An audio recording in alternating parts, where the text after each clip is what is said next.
초중고교 학생은 모두 1,077명으로 하루 평균 215.4명이었다고 밝혔습니다. 이는 직전주 184.4명보다 31명 많은 것입니다. 닷새간 교직원 확진자는 48명이 발생해 누적 확진자 수는 2,020명입니다. 날씨입니다. 오늘은 전국이 대체로 맑겠지만 오후에는 구름이 끼는 곳이 있겠습니다. 내일은 전국이 대체로 맑겠지만 새벽에 수도권과 강원 영서 지방에는 빗방울이 가끔 떨어지겠습니다. 내일 아침 기온은 서울이 10도에 이르는 등 전국이 7도에서 13도의 분포를 보이며 오늘보다는 오르겠습니다. 서울 현재 기온 18.7도입니다. 이규봉이었습니다. 제1라디오 5시 뉴스를 마칩니다.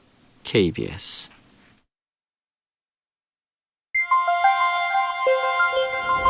대한민국 중심 채널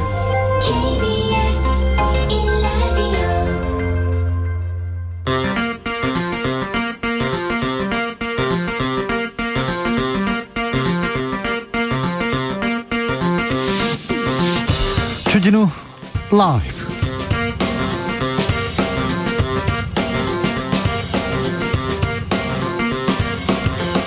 (2021년 10월 26일) 화요일입니다. 안녕하십니까, 주진우입니다.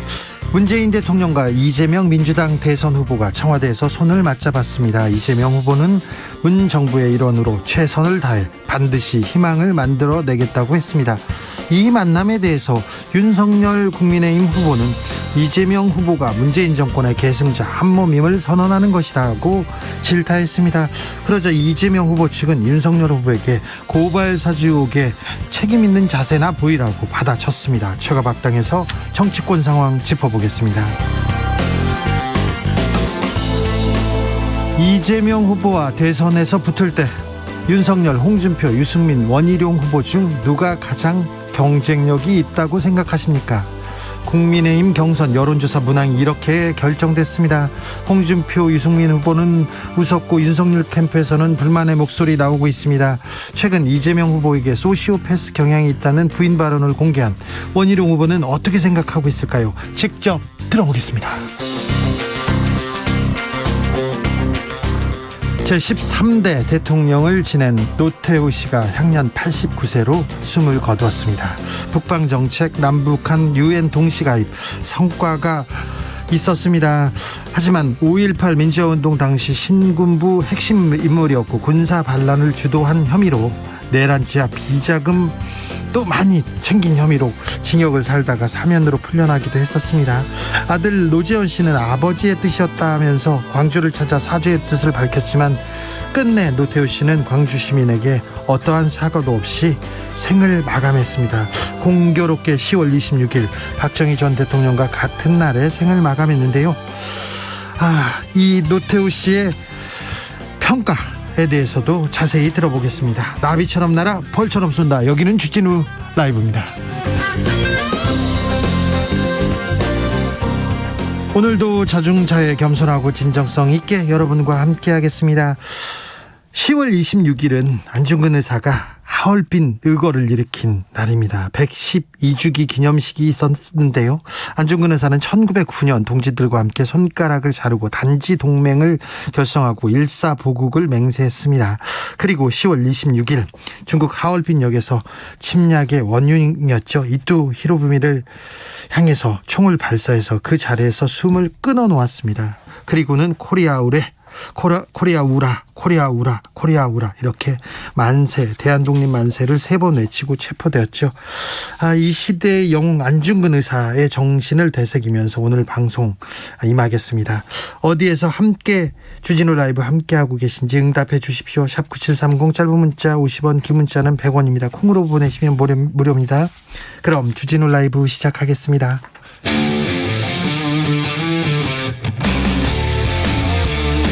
탐사보도 외길 인생 20년. 주 기자가 제일 싫어하는 것은?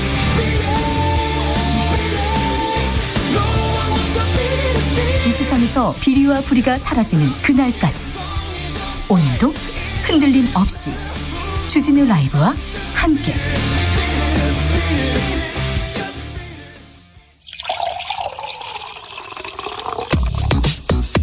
진짜 중요한 뉴스만 쭉 뽑아냈습니다. 주 라이브가 뽑은 오늘의 뉴스 주스. 정상근 기자 어서 오세요. 네, 안녕하십니까. 코로나 상황 살펴볼까요? 네, 오늘 코로나19 신규 확진자 수가 1266명이 나왔습니다. 어제보다 76명이 많고요. 지난주 화요일에 비해서는 200명 정도 많습니다. 예. 이 단계적 일상 회복 준비도 착착 이루어지고 있는데요. 이 정부는 다음 달 1일 이 단계적 일상 회복 개시와 함께 외식, 체육, 여행 등 9개 소비 쿠폰 사용을 전면 재개하기로 했습니다. 이게 뭐죠? 그동안 이 외식, 공연, 농수산물 쿠폰 같은 경우에는 그 온라인으로 일부 사용이 가능했는데 숙박, 여행, 체육, 영화, 전시, 프로스포츠 관람 등 이 6개 소비 쿠폰 같은 경우에는 코로나19 확산 우려 때문에 지난해 11월 이후 사용이 중단이 된 바 있습니다. 이 후소비 쿠폰을 국민들에게 나눠준 분들도 있고 이제 서로 이제 선물을 주고받는 분들도 있는데 이 쿠폰을 오프라인으로 사용하도록 전면 재개한다라는 방침입니다. 13대 대통령을 지낸 노태우 씨가 오늘 서거했다는 소식이 전해졌습니다. 네, 군인 출신 정치인이었죠. 이 노태우 씨가 오늘 숨졌습니다. 향년 89인데요. 네. 1932년생인 노태우 씨는 1987년 6.29 선언 이후 치러진 이 대통령 직접 선거를 통해서 선출이 됐습니다. 네. 재임 기간 서울올림픽이 열렸고요. 탈냉전 시대를 맞아 북방 외교를 추진해온 것으로 잘 알려져 있습니다. 북방 외교 그리고 남북 문제에 대해서는 좀 성과를 냈습니다. 네, 이 북한과 기본합의서를 채택을 하기도 했고 남북 동시 유엔 가입을 성사시켜서 남북관계 정상화를 위한 토대도 마련을 했습니다. 예. 그러나 이 12.12 쿠데타 주역이었고요. 그 50 청산에도 실패를 했습니다. 1993년 퇴임 후에는 수천억 원대의 비자금 조성 그리고 이 쿠데타를 통한 군사 반란, 내란 등의 혐의로 징역 17년을 선고받고 복역하다가 1997년 12월 특별 사면을 받고 풀려난 바 있습니다. 예. 이 노태우 씨는 2002년 6월 이 전립선암 수술을 받은 이후 서울 연희동 자택에서 집거해왔는데요. 2003년 2월 노무현 전 대통령 취임식을 마지막으로 공식 석상의 모습을 드러내지 않았습니다. 이 노태우 씨가 오늘 숨짐으로써 전직 대통령 중 생존자는 전두환 씨 그리고 이명박 박근혜 전 대통령 이렇게 3명으로 줄었습니다. 노태우 씨는 숨졌다는 기사를 언론사에서는 한 15년 전부터 써놨었는데요. 오늘 10월 26일 날 서거했다는 소식을 전합니다. 문재인 대통령과 이재명 민주당 후보가 오늘 청와대에서 만났습니다. 네, 문재인 대통령과 이재명 후보는 오늘 오전 청와대 상춘제에서 약 50여 분간 차담 형식으로 회동을 했습니다. 이철희 청와대 정무수석만 배석을 했는데요. 이 자리에서 문재인 대통령은 경쟁을 치르고 나면 상처를 서로 아우르고 다시 하나가 되는 것이 중요하다라면서 그런 면에서 지난 일요일 이재명 후보가 이낙연 전 대표와 만난 것이 아주 좋았다라고 평가했습니다. 또한 제일 중요한 것은 정책이라면서 대선 과정에서 좋은 정책을 많이 발굴해달라라고 당부했습니다. 이재명 후보는 대통령의 국회 시정연설에 본인이 하고 싶은 얘기가 다 들어있어서 너무 공감이 갔다라고 화답했고요. 그러면서 따로 뵐 기회가 있으면 꼭 하고 싶었던 말이라며 지난 대선 경선, 그러니까 2017년 당시 본인이 모질게 한 부분에 대해 사과드린다라고 말을 했습니다. 이에 문재인 대통령은 1위 후보가 되니까 아시겠죠라고 농담조로 화답을 했다고 합니다. 네. 한편 오늘 회담에서는 대장동 개발 특혜 의혹 등 정치적 쟁점에 관한 논의는 전혀 없었다고 이철희 정무수석이 말했습니다. 그런데 오늘 만남에 대해서 국민의힘에서는 강하게 항의하고 있습니다. 네, 선거 중립 위반이라는 건데요. 이 김기현 원내대표는 대장동 의혹에 수사 가이드라인을 준 것이다라면서 민감한 시기에 벌어진 정치적 회동이라고 주장했습니다. 윤석열 후보는 SNS를 통해 무슨 핑계를 대더라도 잘못된 만남이라면서 현직 대통령의 명백한 선거 개입이라고 주장했습니다. 또 이번 만남은 누가 봐도 이재명 후보 선거 캠페인의 일환이라면서 문재인 대통령이 이 캠페인에 병풍을 섰다라고 주장했습니다. 아니 그런데 여당의 대선 후보가 대통령 만나는 거는 과거에도 계속 있었던 일인데요. 네, 1987년 이후에 쭉 있어왔던 일인데요. 하지만 과거 이에 대해 윤석열 후보는 이 과거에도 비슷한 사례가 있었지만 그런 과거 관행은 정치개혁 차원에서 사라져야 할 구태정치라고 주장했습니다. 네. 한편 청와대는 이번 회동과 관련된 불필요한 오해나 확대 해석을 차단하기 위해 중앙선거관리위원회의 유권 해석을 받았다고 했고요. 그리고 비정치적인 내용에 국한해서 대화를 할 것이라고 거듭 강조한 바 있습니다. 또한 야당이 요구하면 면담을 적극 추진할 것이다 라고도 밝혔습니다. 있었습니다. 1987년도에 노태우 대통령 후보가 민자당 후보였던가요? 민자당 대통령 후보가 그때 전두환 대통령을 만났고, 그래서 전두환 대통령을 설득하는 것처럼 해서 6.29 선언이 나왔지 않습니까? 그런데 과거에 이런 일이 계속 있었는데 또 이걸 강하게 비판하고 있습니다. 황무성 전 성남도시개발공사의 사장이 있습니다. 그분이 사퇴할 때 압박을 받았다는 내용의 녹취록이 나왔습니다. 네, 이 대장동 개발 사업은 이 당시 성남도시개발공사 사장이 물러나고 그 유동규 전 본부장이 사장 직무대리를 맡게 되면서 급물살을 탔습니다. 그렇죠. 당시 성남도시개발공사 사장은 임기의 절반도 채우지 못하고 자리에서 물러났었는데 이 과정에 대한 의혹이 계속 제기된 바 있었습니다. 그런데 어제 언론 보도에 따르면 이 성남도시공사 내부에서 당시 황무성 사장의 사퇴를 압박한 정황이 담긴 녹취록이 있었습니다. 이 녹취록에는 유동규 씨에 이어서 이 성남도시공사 2인자로 불렸다는 유한기 전 본부장 그리고 황무성 사장 간의 대화가 담겨 있었는데요. 유한기 본부장이 계속해서 황무성 사장의 사퇴를 압박하고 황무성 사장이 유동규 씨를 만나보겠다 이렇게 반박하는 내용이 담겨 있었습니다. 예. 주목되는 부분은 이 황무성 사장이 누구에게 떠밀려서 이러는 거냐라고 묻자 그 유한기 전 본부장이 유동규 씨 이름과 함께 이 정 실장이라는 사람을 언급하고 있다라는 겁니다. 이 정 실장이 정진상 성남시 정책실장이라고 언론은 보도했는데요. 이재명 당시 시장의 최측근이었다고 보도를 했습니다. 또 유한기 씨는 이 녹취록에서 시장님이란 내기를 몇 차례 반복하는데 언론은 이에 대해 이재명 시장의 의중이 반영된 것이다라고 보도를 했습니다. 그러나 이재명 후보는 사퇴 압박 의혹에 대해서 전혀 사실이 아니다라고 반박했고요. 이 황무성 사장은 본인이 모셔온 분이라면서 이 퇴임 인사를 하러 오기에 아쉬웠던 기억이 있다라고 반박했습니다.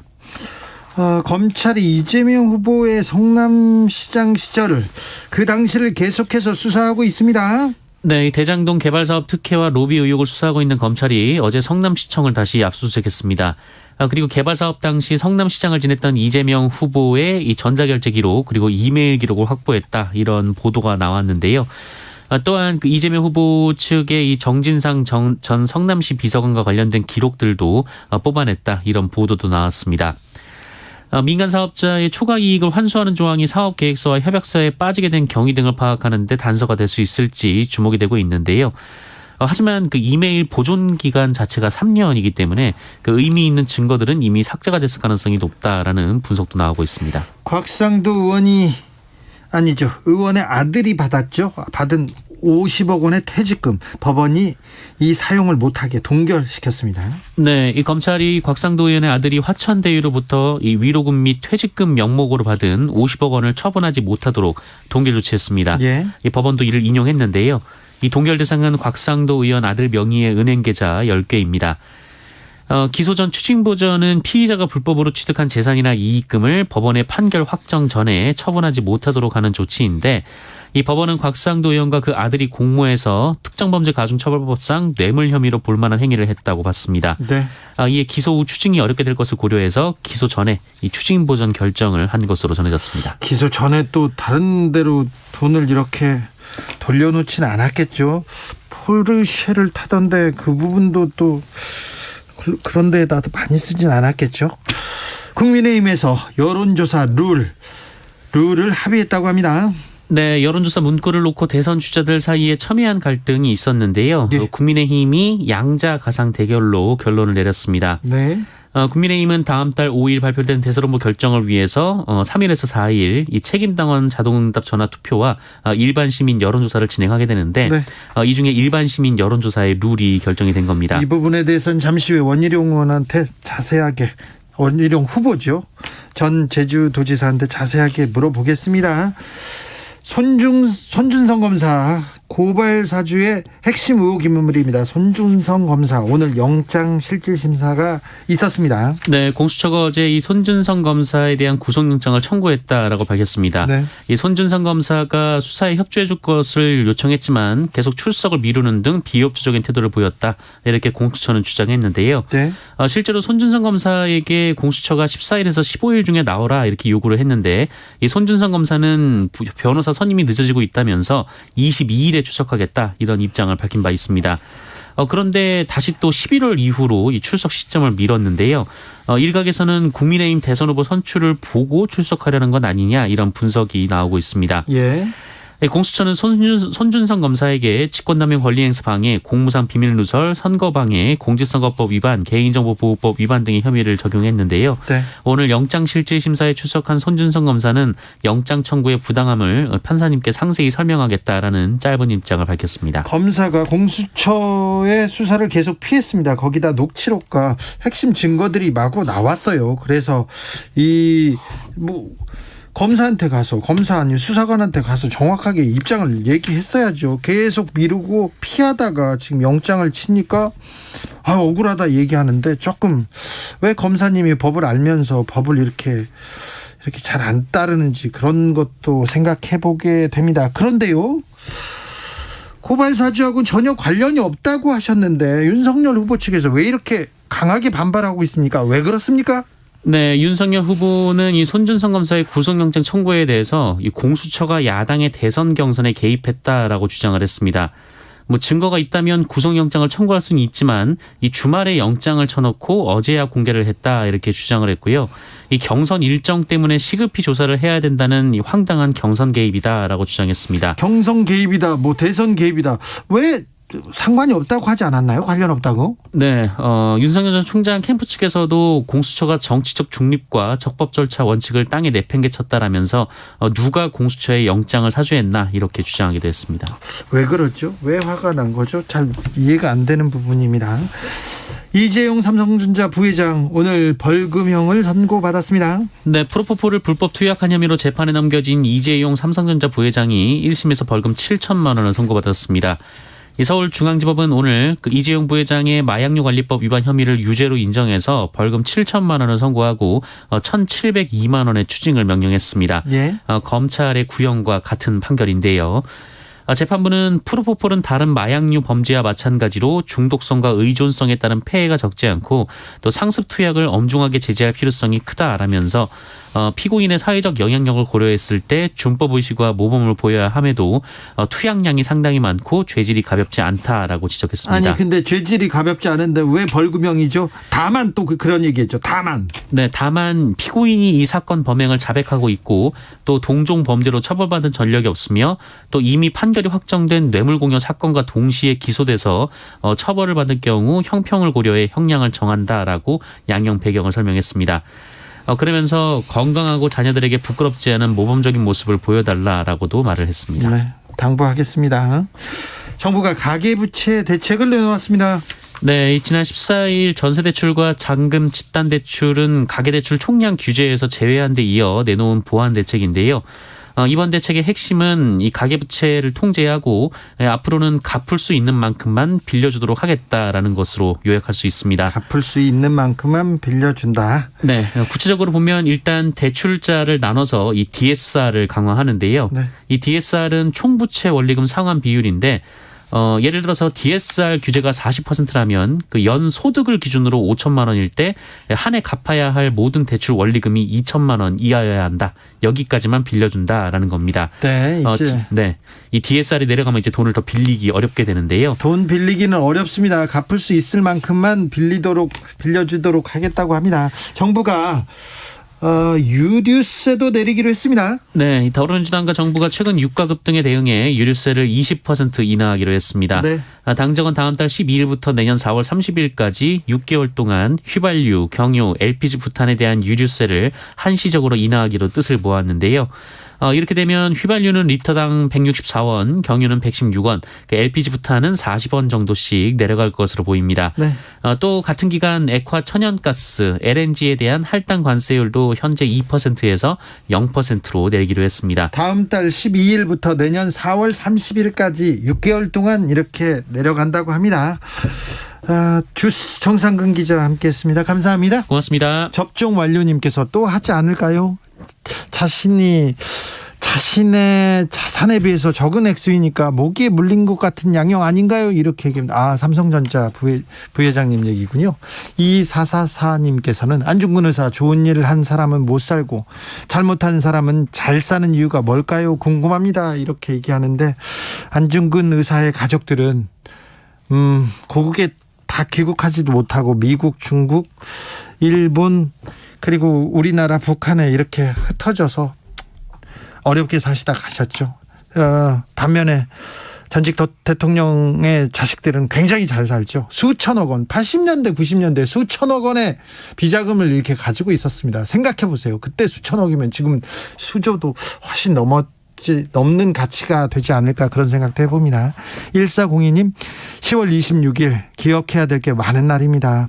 박 대통령 시해 사건, 노 대통령 별세, 하얼빈 우리 딸 결혼 기념일. 결혼 기념일이 있었군요. 기억해야 되겠네요. 2182님, 백신 2차 접종하러 일찍 퇴근하고 백신 접종 후에 퇴근하는 아내를 기다리고 있습니다. 지하철역 앞은 복잡해서 근처에서 대기 중인데요. 오늘도 시사하고 있습니다. 네, 시사하고 계시죠? 3297님, 매일 5시 아이 하원 데리러, 데리러 가는 시간인 거군요. 아이를 데리러 가는 시간에 정치하고 있습니다. 일부밖에 못 들어서 항상 속상합니다. 단번에 더 먼 곳으로 학원을 옮겨야겠네요. 2시간 풀로 듣고 싶어요.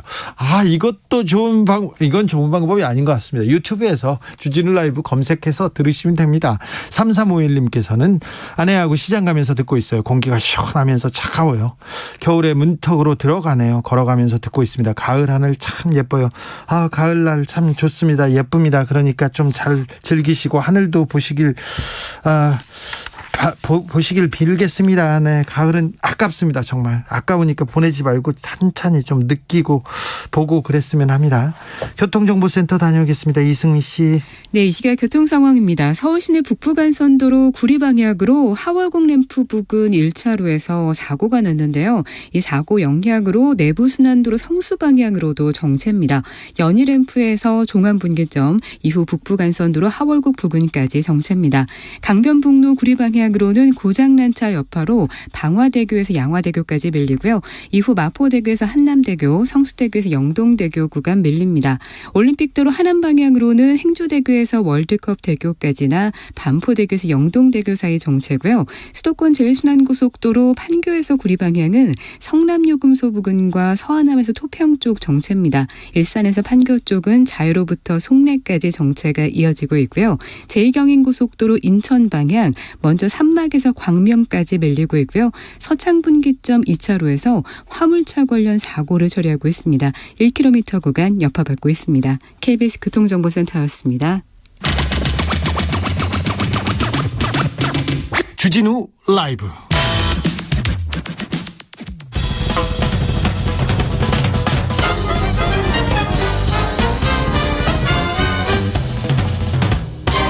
훅 인터뷰. 모두를 위한, 모두를 향한, 모두의 궁금증 훅 인터뷰. 국민의힘 대선 경선 막바지를 향해 달려가고 있습니다. 누가 이재명 후보와 붙을 때 가장 경쟁력이 있을까? 여론조사 질문도 확정됐는데요. 각 후보들은 어떻게 생각하고 있을까요? 지금 4명의 후보 중에 지지율 상승세가 가장 심상치 않게 이렇게 올라가는 후보가 있습니다. 대장동 일타 강사를 자처하고 있는데요. 원희룡 후보 만나보겠습니다. 안녕하세요. 네, 안녕하세요. 네. 이재명은 원희룡입니다. 그렇습니까? 지금 어디 계세요? 지금 조용한 어디 주차장에 들어와 있습니다. 네, 주차장에서. 이동 중에 인터뷰하느라고요. 그렇습니까? 주차장에서도 네. 이재명을 잡습니까? 예, 잡을 구상을 하고 있습니다. 네. 원희룡 후보님 지지율이 지금 급상승 중이라는 보도가 있습니다. 그런 여론조사가 있고요. 지금 현재 상황 어떻게 보고 계십니까? 네, 국민들이 그동안에는 다른 사람들의 그 기존의 여론조사를 보다가 이제는 막판에 결정할 순간이 다가오고 있잖아요. 네. 그리고 이재명이 막상 현실에 결정돼서 하는 걸 보니까 누가 이재명을 꺾을 수 있는가에 네. 대해서 전략적인 고민을 하고 있는 거죠. 그래서 이제 원희룡이 이재명에 대해서 가장 안심하고 누를 수 있는 게 아닌가, 그렇게 생각하는 국민들이 늘어나고 있는 것 같습니다. 네. 윤석열, 홍준표 후보는 안심이 안 되죠? 되치기 당할 가능성이 많습니다. 그래요? 네. 윤석열 후보는 그리고 네. 무엇보다도 네. 이재명은 당장 대장동, 백현동 온갖 비리들과 예. 경기도지사로서의 업적과 여러 가지 정책들을 국민들에게 내놓고 네. 그것으로 이재명은 한다는데 뭔가 하기는 할 것 같다 이런 기대들을 보여주고 있거든요. 예. 그러면 비리에 대해서는 확실히 이재명과 1대1 담판에서 바로 항복을 받아내고 네. 이재명의 가짜 업적이나 가짜 이미지에 대해서는 네. 그것을 바로 국민들이 납득할 수 있게끔 속 시원히 이것을 밝혀내고 이재명보다 나은 현실적이고 국민들의 어려운 삶을 해결할 네. 대안을 준비가 돼 있고 능력이 돼 있다는 걸 국민들이 믿을 수 있게 보여줘야 되지 않겠습니까? 네. 그러니까 그런 점에서는 이재명은 원희룡이 잡습니다. 아, 자, 이재명은 원희룡이 잡겠다. 일단 당내 경선을 통과해야 되는데 이재명 후보 얘기를 시작하셔서 이재명 후보에 대해서 몇 가지 묻겠습니다. 이재명 후보 오늘 문재인 대통령 만났는데 이건 어떻게 보십니까? 의례적인 만남이죠. 네, 만날 수 있죠, 뭐. 예. 네, 그럼요. 네. 예. 그렇죠. 네, 그렇습니다. 네. 그런데 이재명 후보가 네. 대장동 일타 강사라고 했었으니까 이게 물어볼게요. 대장동에서 이재명 후보가 잘못한 게 뭡니까? 유동규를 앞세워서 도시개발공사가 8천억을 김만배의 화천대유에게 밀어줬는데요. 이것은 유동규가 단독으로 할 수 있는 게 아니라 이재명과 공동으로 배임을 한 겁니다. 그렇습니까? 아직은 유동규는 잘못했죠? 네. 유동규는 잘못했는데 아직은 이재명 후보까지는 이렇게 연결되지는 않고 있지 않습니까? 그걸 스스로 꼼짝없는 증거를 들이대고 자기 네. 거짓말이 완전히 더 이상 다른 사람이 이게 안 받아들이게 파괴되기 전에 거짓말을 인정하는 범죄자 본 적이 있습니까? 아, 그렇습니까?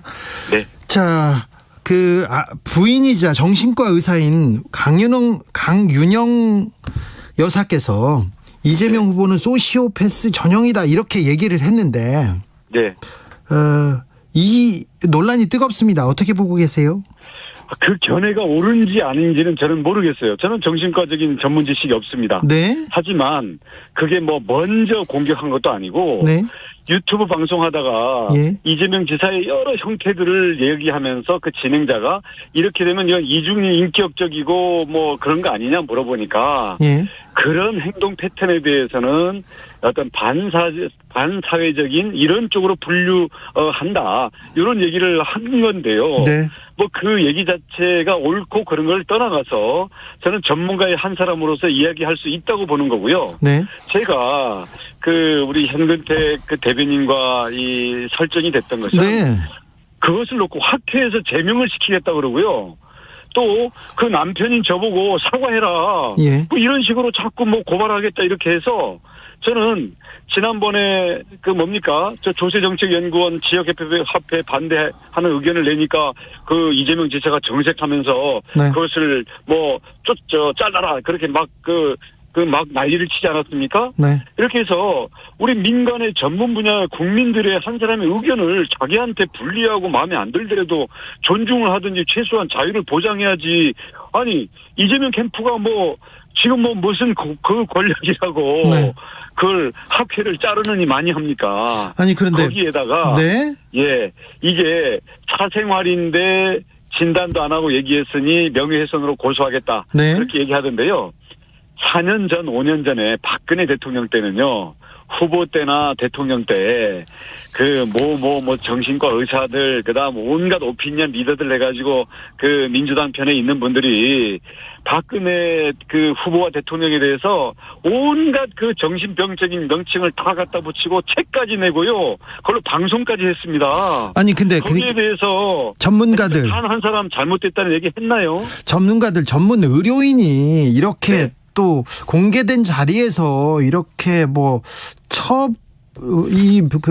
병명을 가지고 얘기하면 이거는 조금 문제가 되는 거 아닙니까? 그때도 그렇고 지금도 그렇고. 아니 소시오패스는 병명이 아니래요. 그래요? 네, 진단명이 아니고요. 네.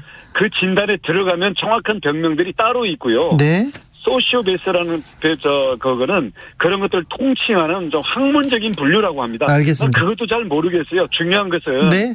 진단 없이 뭐 얘기했다 그러는데 예.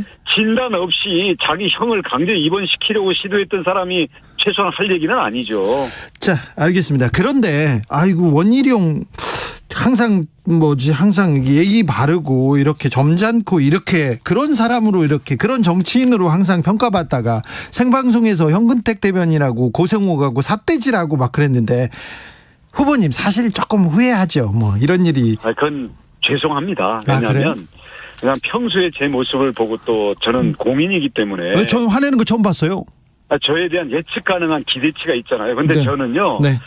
뭐 제가 먼저 사람을 공격하거나 이런 거에 대해서는 굉장히 온건하고 네. 가급적이면 긍정적으로 사람의 좋은 점을 보려고 합니다. 네네. 그러다 보니까 민주당이 아니라 네.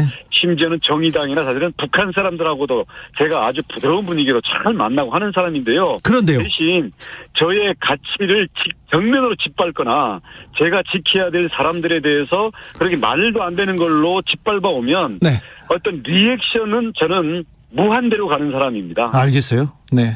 7617님이 오늘은 화내지 마세요. 저한테는 화내지 마십시오. 죄송합니다. 화내는 거 아니에요. 네. 자, 네.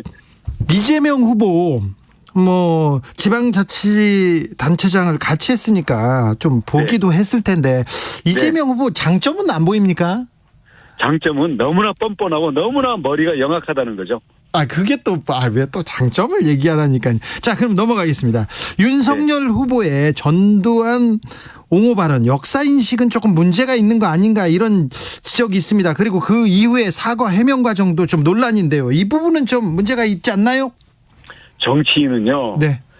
설명을 해야 되는 언어를 한다는 것 자체가 벌써 네. 준비 또는 자질이 부족한 거고요. 예. 거기에다가 진위가 그게 아니었다라는 그런 해명성 설명을 해야 하고 그것도 안 먹힌다라는 거는 네. 정치인으로서의 자질 부족입니다. 그렇습니까? 네. 전두환 옹호 발언 이 역사 인식은 조금 문제가 있죠. 조금 문제가 있는 게 아니고요. 네. 그 완전히 그 역사 교육 다시 받아야 됩니다. 그렇습니까? 시각 교정 교육을 받아야 됩니다. 알겠습니다. 원희룡 후보님 2007년 대선이었던가요? 전두환 씨한테 세배했다가 비판 많이 받으셨죠. 15년 지난 지금까지도 네. 그 얘기 나올 때마다 제가 네.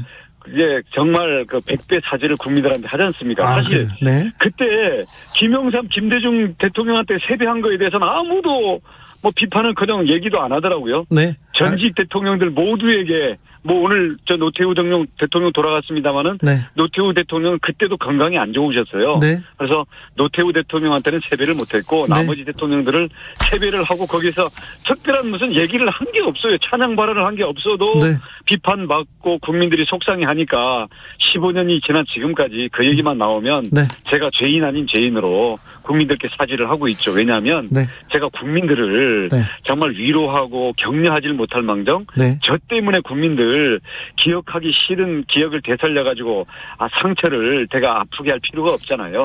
그래서 지금도 죄송하게 생각합니다. 이거 알겠습니다. 사과는 이렇게 깔끔하게 해야 되는데요. 그죠? 잘못한 건 잘못한 거죠. 네. 왜냐하면 정치인은 네.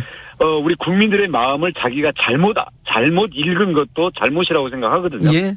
네. 알겠습니다. 노태우 씨는 이제 돌아가셨는데 이제 어떤 대우를 받게 됩니까? 그것도 제가 검토를 잘 못해봤습니다. 소식을 조금 네. 가까이 들어가지고요. 네.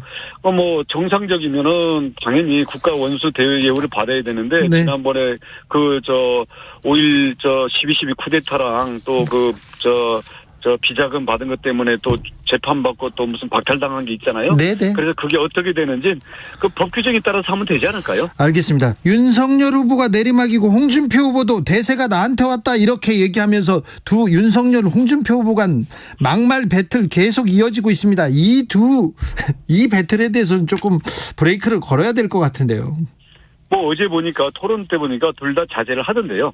이제 초점은 네. 과연 누가 이재명의 비리, 네. 도덕성 그리고 그동안의 업적과 이재명의 추진력에 대한 가짜 이미지 그리고 이재명을 넘어설 수 있는 우리 국민들의 삶을 도와줄 수 있는 정책과 국가 비전 이것을 가지고 누가 이재명에 맞서서 이재명을 꺾을 수 있는 건데요. 네.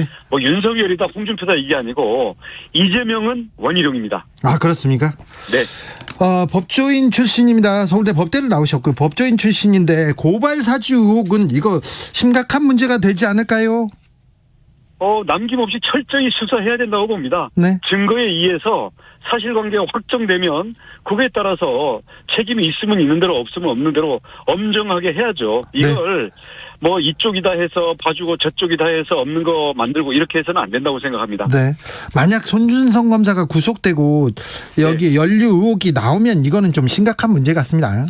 연루 의혹이 나오면 그거에 따른 그 법적인 책임질 부분이 있을 거고요. 예. 그게 증거에 의해서 확정된다면 책임져야죠. 법 앞에는 네. 예외가 없는 거고요. 네. 정의가 선택적으로 적용된다면 이미 정의가 아니라 가짜 정의이고 그것을 우리는 불이라고 합니다. 알겠습니다.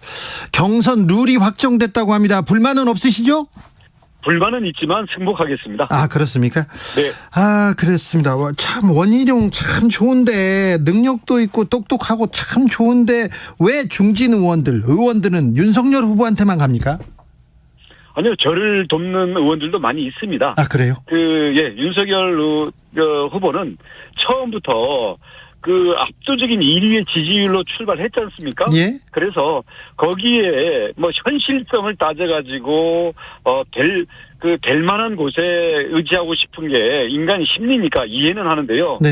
이제 이재명을 앞으로 4개월 동안 이재명과 물러설 수 없는 네. 모든 것을 그런 대결을 해야 되는데요. 네. 이재명을 잡을 사람은 원희룡이지 윤석열이 아닙니다. 알겠어요. 그런데 원희룡 후보 장점 많은데요. 제가 아는 장점도 이게 꼽을 게 많은데 왜 이재명 후보 얘기만 하고 계세요? 왜냐하면 지금은 이재명을 잡을 사람이 경선에서도 이길 것이고 네. 정권 교체의 주인공이 될 것이기 때문에 그렇습니다. 자, 원희룡이 이깁니까? 네, 이재명은 원희룡이 잡습니다. 아니 그런데 이 원희룡이 잡는다고 하는데 왜 김종인 비대위원장은 또 윤석열 후보만 만나고 있죠? 저도 만납니다. 만납니까? 전화 통화도 하고 그렇습니까? 저는 수시로 합니다. 네. 국민들한테는요. 네. 내가 대통령이 돼서 나라를 어떻게 만들겠다. 어떤 비전과 정책을 보여주겠다. 이게 중요한 것 같은데 이재명만 잡는다고 하니까 저는요. 네. 우선 내 집 마련의 꿈을 포기하지 않도록 국가가 내 집 마련의 절반을 투자해주는 내 집 마련의 국가 찬스. 부모로부터 물려받은 국가 찬스가 없더라도 국민들이 내 집 마련과 우리 청년들의 직업 탐색 그리고 일자리 마련과 아이를 낳고 키우는 꿈을 포기하지 않도록 국가 찬스의 시리즈 정책을 이미 많이 발표를 했습니다. 알겠어요. 그리고 이런 것을 현금을 뿌려버리고 국민들 현혹시키는 게 아니라 국가 전체를 키워서 이것을 지속 가능하게 재원을 마련할 수 있는 국가의 혁신 성장 정책에 대해서도 전문가들로부터 가장 좋은 정책이 잘 준비되어 있다고 평가를 받고 있는 후보가 바로 원희룡입니다. 알겠습니다. 원희룡이 윤석열 후보를 이깁니까? 이깁니다. 왜요? 왜냐하면 지금은 남들이 윤석열을 지지하는 것 같으니까 원희룡이 되겠냐 그러는데요. 네. 원을 찍으면 원이 됩니다. 원찍 원이 되고요. 네. 윤석열이라는 것도 사람들이 윤석열을 쳐다보니까 윤석열이 이렇게 된 거 아니겠습니까? 네. 원을 국민들께서 바라봐 주시고 원을 믿어주시면요. 그리고 원을 찍으면 원이 됩니다. 그리고 이재명은 원희룡이 잡습니다. 또 이재명. 자, 그러면 원희룡이 홍준표도 이깁니까? 이깁니다. 왜냐하면 홍준표든 윤석열이든 이재명에 대해서 전혀 공부를 안 했습니다. 정책도 모르고요. 이재명에 대해서 그냥 자기가 가서 그냥 호통치면은 이재명이 물러설 걸로 생각하는데 어림도 없습니다. 대장동 비리, 백현동 비리 그분들 만약에 이재명하고 앉아서 주고받고 질문 몇 번 할 수 있을 것 같습니까? 저는 대장동, 백현동에 대해서 이재명과 링에 올려주기만 하면요. 질문 20번 주고받으면 다운을 1라운드에 3번씩 받아내면서 이재명에 대한 TKO를 받아내겠습니다. 알겠습니다. 질문 20개로 다운 바로 시킬 수 있다. 네. 그렇습니다. 그 정도로 저는 준비가 이미 다 되어 있습니다. 여러분 보셨지 않습니까? 대장동, 백현동에 대해서 저는 이재명과 대면만 시켜주시면 질문 20개 이내에 이재명을 항복을 받아내겠습니다. 얼른 그러면 이재명 후보를 찾아가세요. 그래서 앞에서 질문을 막 던지세요. 우리 주진우 기자께서 친하시죠? 자리 좀 만들어주세요. 제가요? 네. 자리 만들어주시면 저는 모든 걸 걸고 합니다. 만약에 제가 그 약속을 못 지키면 제가 모든 책임을 지겠습니다. 자. 질문 20개만 하면 됩니다. 질문 20개. 자, 네. 원칙 원희룡을 찍으면 원희룡이 된다는 국민의힘 대선 후보 원희룡 후보를 만나봤습니다. 감사합니다. 감사합니다.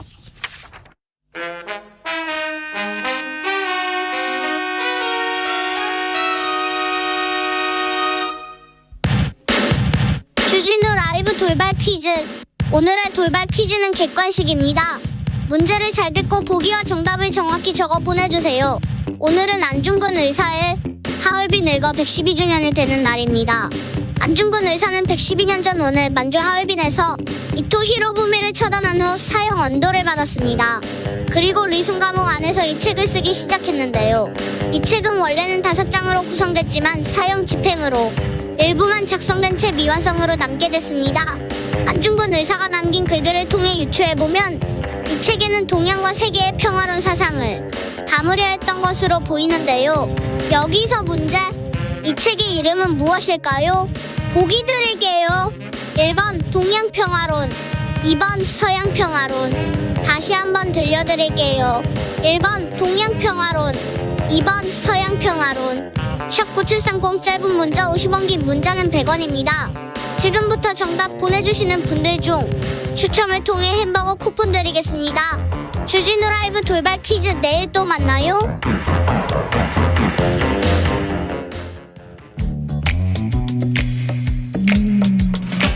오늘의 정치권 상황 깔끔하게 정리해드립니다. 여당 야당 크로스 최가박과 함께 최가박당.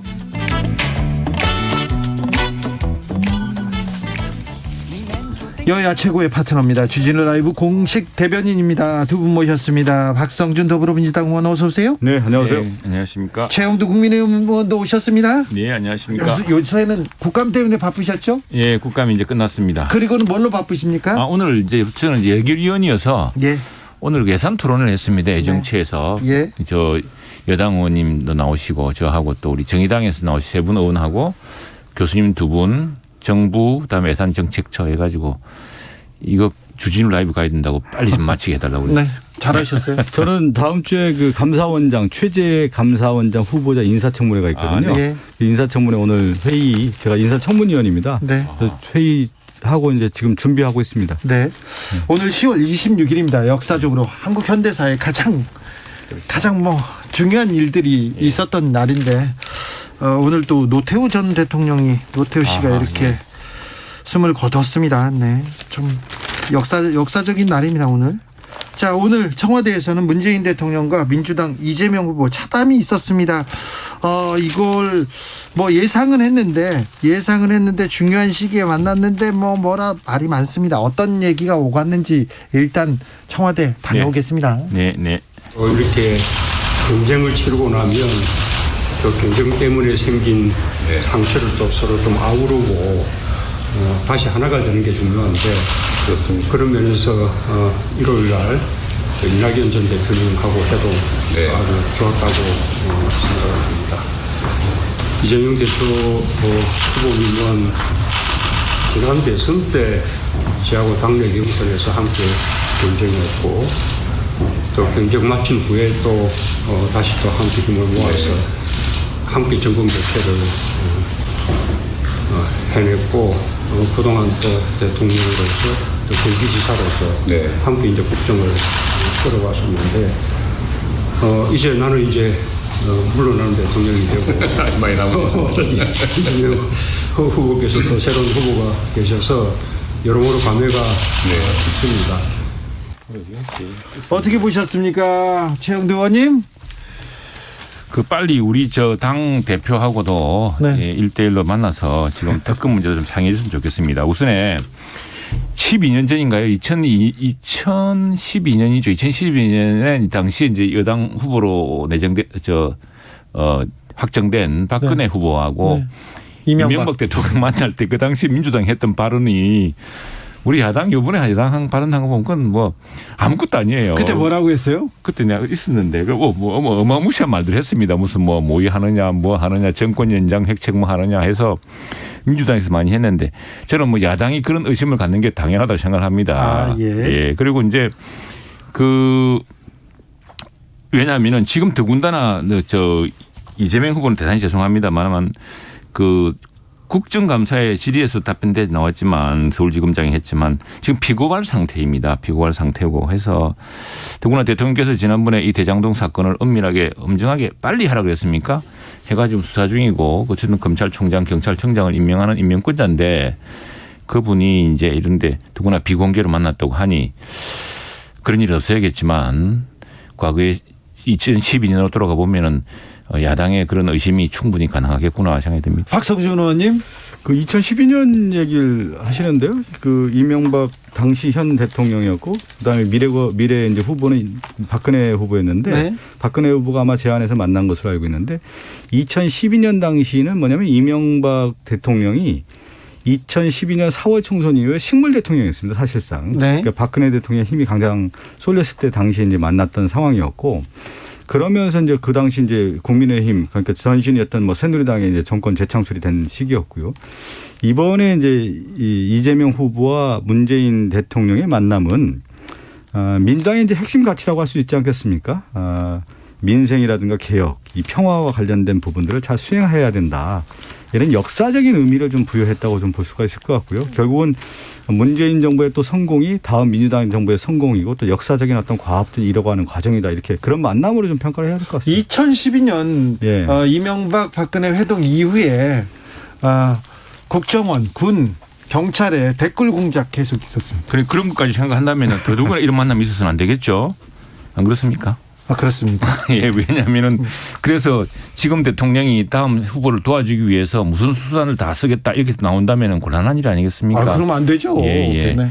최영도 의원님 제가 이런 말씀 안 드렸는데 그런 국정원 댓글 이런 조작을 했던 사람들은 늘 의심을 합니다.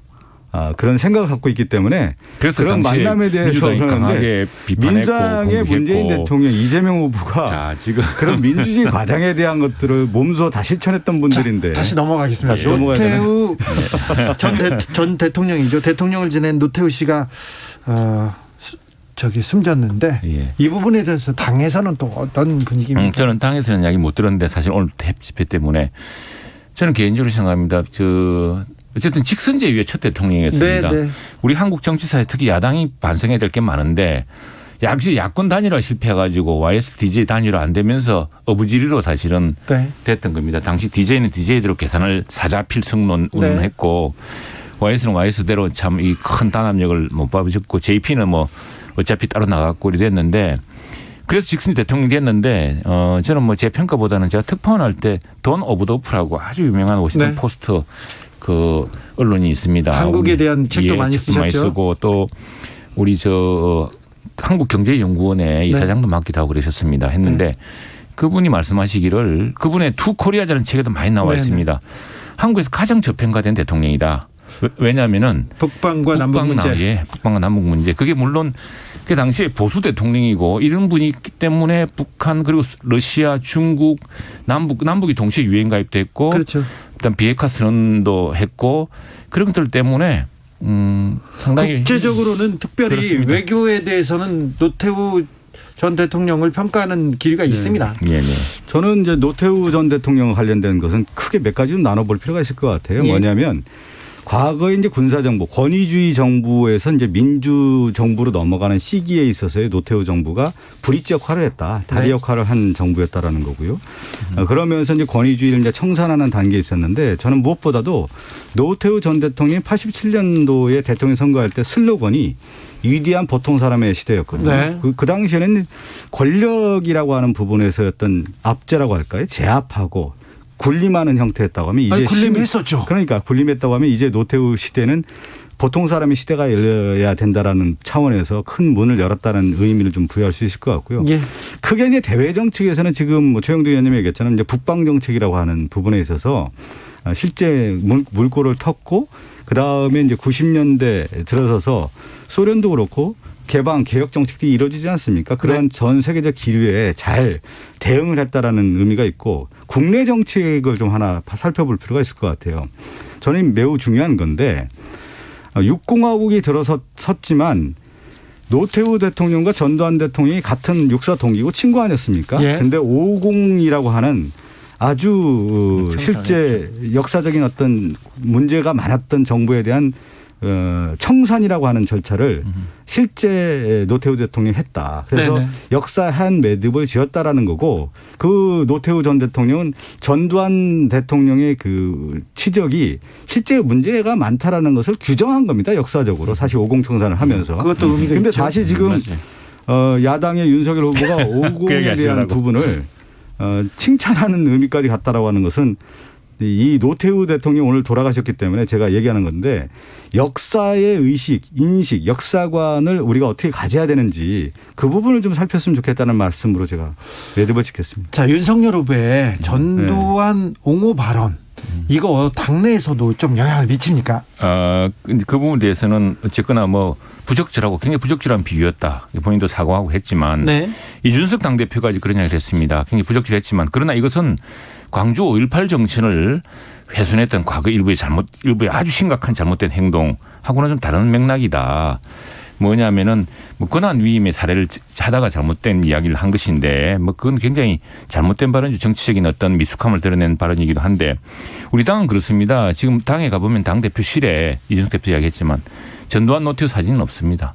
여기 신한국당, 김영삼의 정당은 우리 노태우 대통령도 성과가 있다고 하셨지만 두 분이 다 전노 두 사람 다 모두 12.12 5.18에 관련됐다는 것 이유 때문에 역사적으로 처단하던 정당입니다. 그리고 5.18 특별법을 제정했고 광주에 이제 그 국립묘지를 만들었고 했던 것이기 때문에 우리 정당의 입장은 확실한 것이고, 그래서 이 두 대통령이 쿠데타라는 방식으로 사람을 살상해 가면서 권력을 잡았고 권력을 유지했던 것에 대해서는 일체 용서할 수 없다. 그건 우리 정당이 절대로 용서할 수 없고 이어받을 수 없는 대목이다라고 선언했기 때문에, 그렇게 선언하고 그렇게 노력해서 전두환 노태우와의 단절을 이렇게 꿈꿨는데 윤석열 후보가 또 윤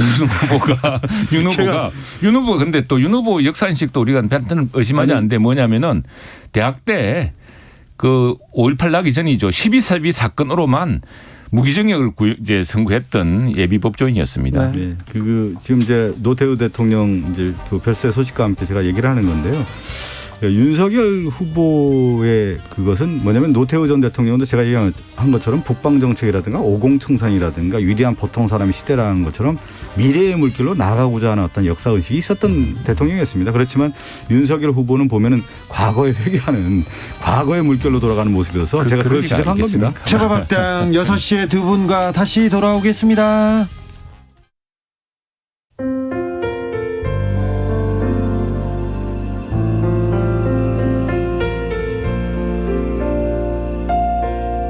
KBS 라디오 연중기획 희망충전 대한민국 453번째 이야기. 안녕하세요. 아나운서 이현주입니다.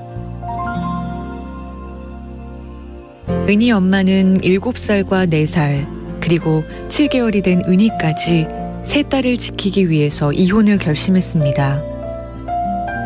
도박 중독인 남편이 수시로 대부업체에 빚을 지는 것도 모자라 어린 딸들한테 손찌검을 시작했기 때문입니다. 남편을 피해서 잠시 친척집에 머물고 있지만 언제까지 이 생활을 지속할 수 있을지 모르는 상황. 엄마는 그저 아이들이 아무 걱정 없이 안정적인 환경에서 자라길 바라고 있는데요.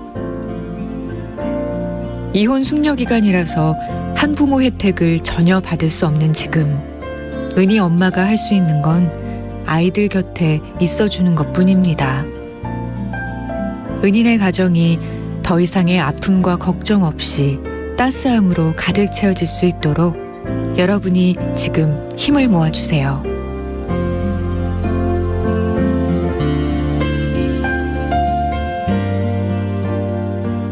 여러분의 따뜻한 손길이 희망의 빛이 됩니다.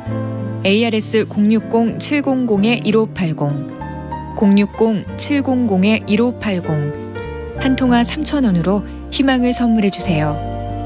KBS 라디오 연중기획 희망충전 대한민국은 초록우산 어린이재단, 인탑스 주식회사 그리고 청취자 여러분과 함께합니다.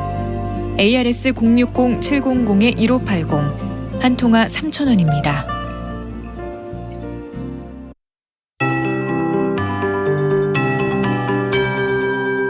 KBS 58분 날씨. 내일은 미세먼지 농도도 좀 나쁜 곳이 있겠고 비도 살짝 지나겠습니다. 내일 오전 중에 새벽녘에 중부지방에 내리는 비는 피하시는 게 좋겠습니다. 먼지 농도가 높아진 상황에서 내리는 비인데 양은 많지 않고 5mm 미만이고요. 내일 새벽 한때 수도권과 강원 영서, 충청 북부 이렇게 일부 중부지방은 한때 비가 조금 오겠습니다. 비가 내리고 나면 전국이 흐리다가 점차 오전부터 맑아질 것으로 예상합니다. 하고 있습니다. 현재 또 미세먼지 농도 상황을 보니까요. 중서부 지역 대기가 정체되면서 지금 초미세먼지 농도가 나쁨 상황입니다. 일부 지역으로 드문드문 좋지 않은데요. 밤새 이렇게 중서부 쪽으로 좋지 않은 대기질은 내일도 국내외 미세먼지로 인해서 대부분 중부지방은 오전에, 남부지방은 오후에 농도가 높게 나타날 것으로 예상하고 있습니다. 오늘은 가끔 구름이 많겠습니다. 제주도만 맑은 하늘 이어지겠고요. 기온 분포 내일 아침 오랜만에 서울은 두 자릿수의 최저기온 예상이 됩니다. 내일 아침 서울은 10도, 전국적으로도 7도에서 13도로 오늘보다 2, 3도 높고 평년보다도 살짝 반짝 높아지긴 하겠고요. 내일 낮 기온은 서울 18도 등 전국이 오늘과 비슷한 낮 기온으로 평년과 비슷할 것으로 예상하고 있습니다. 지금 서울 기온 15.7도입니다. 최영우였습니다.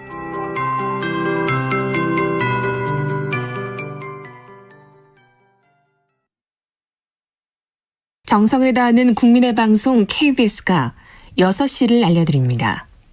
AM 711kHz, FM 97.3MHz, KBS 1라디오입니다. HLKA.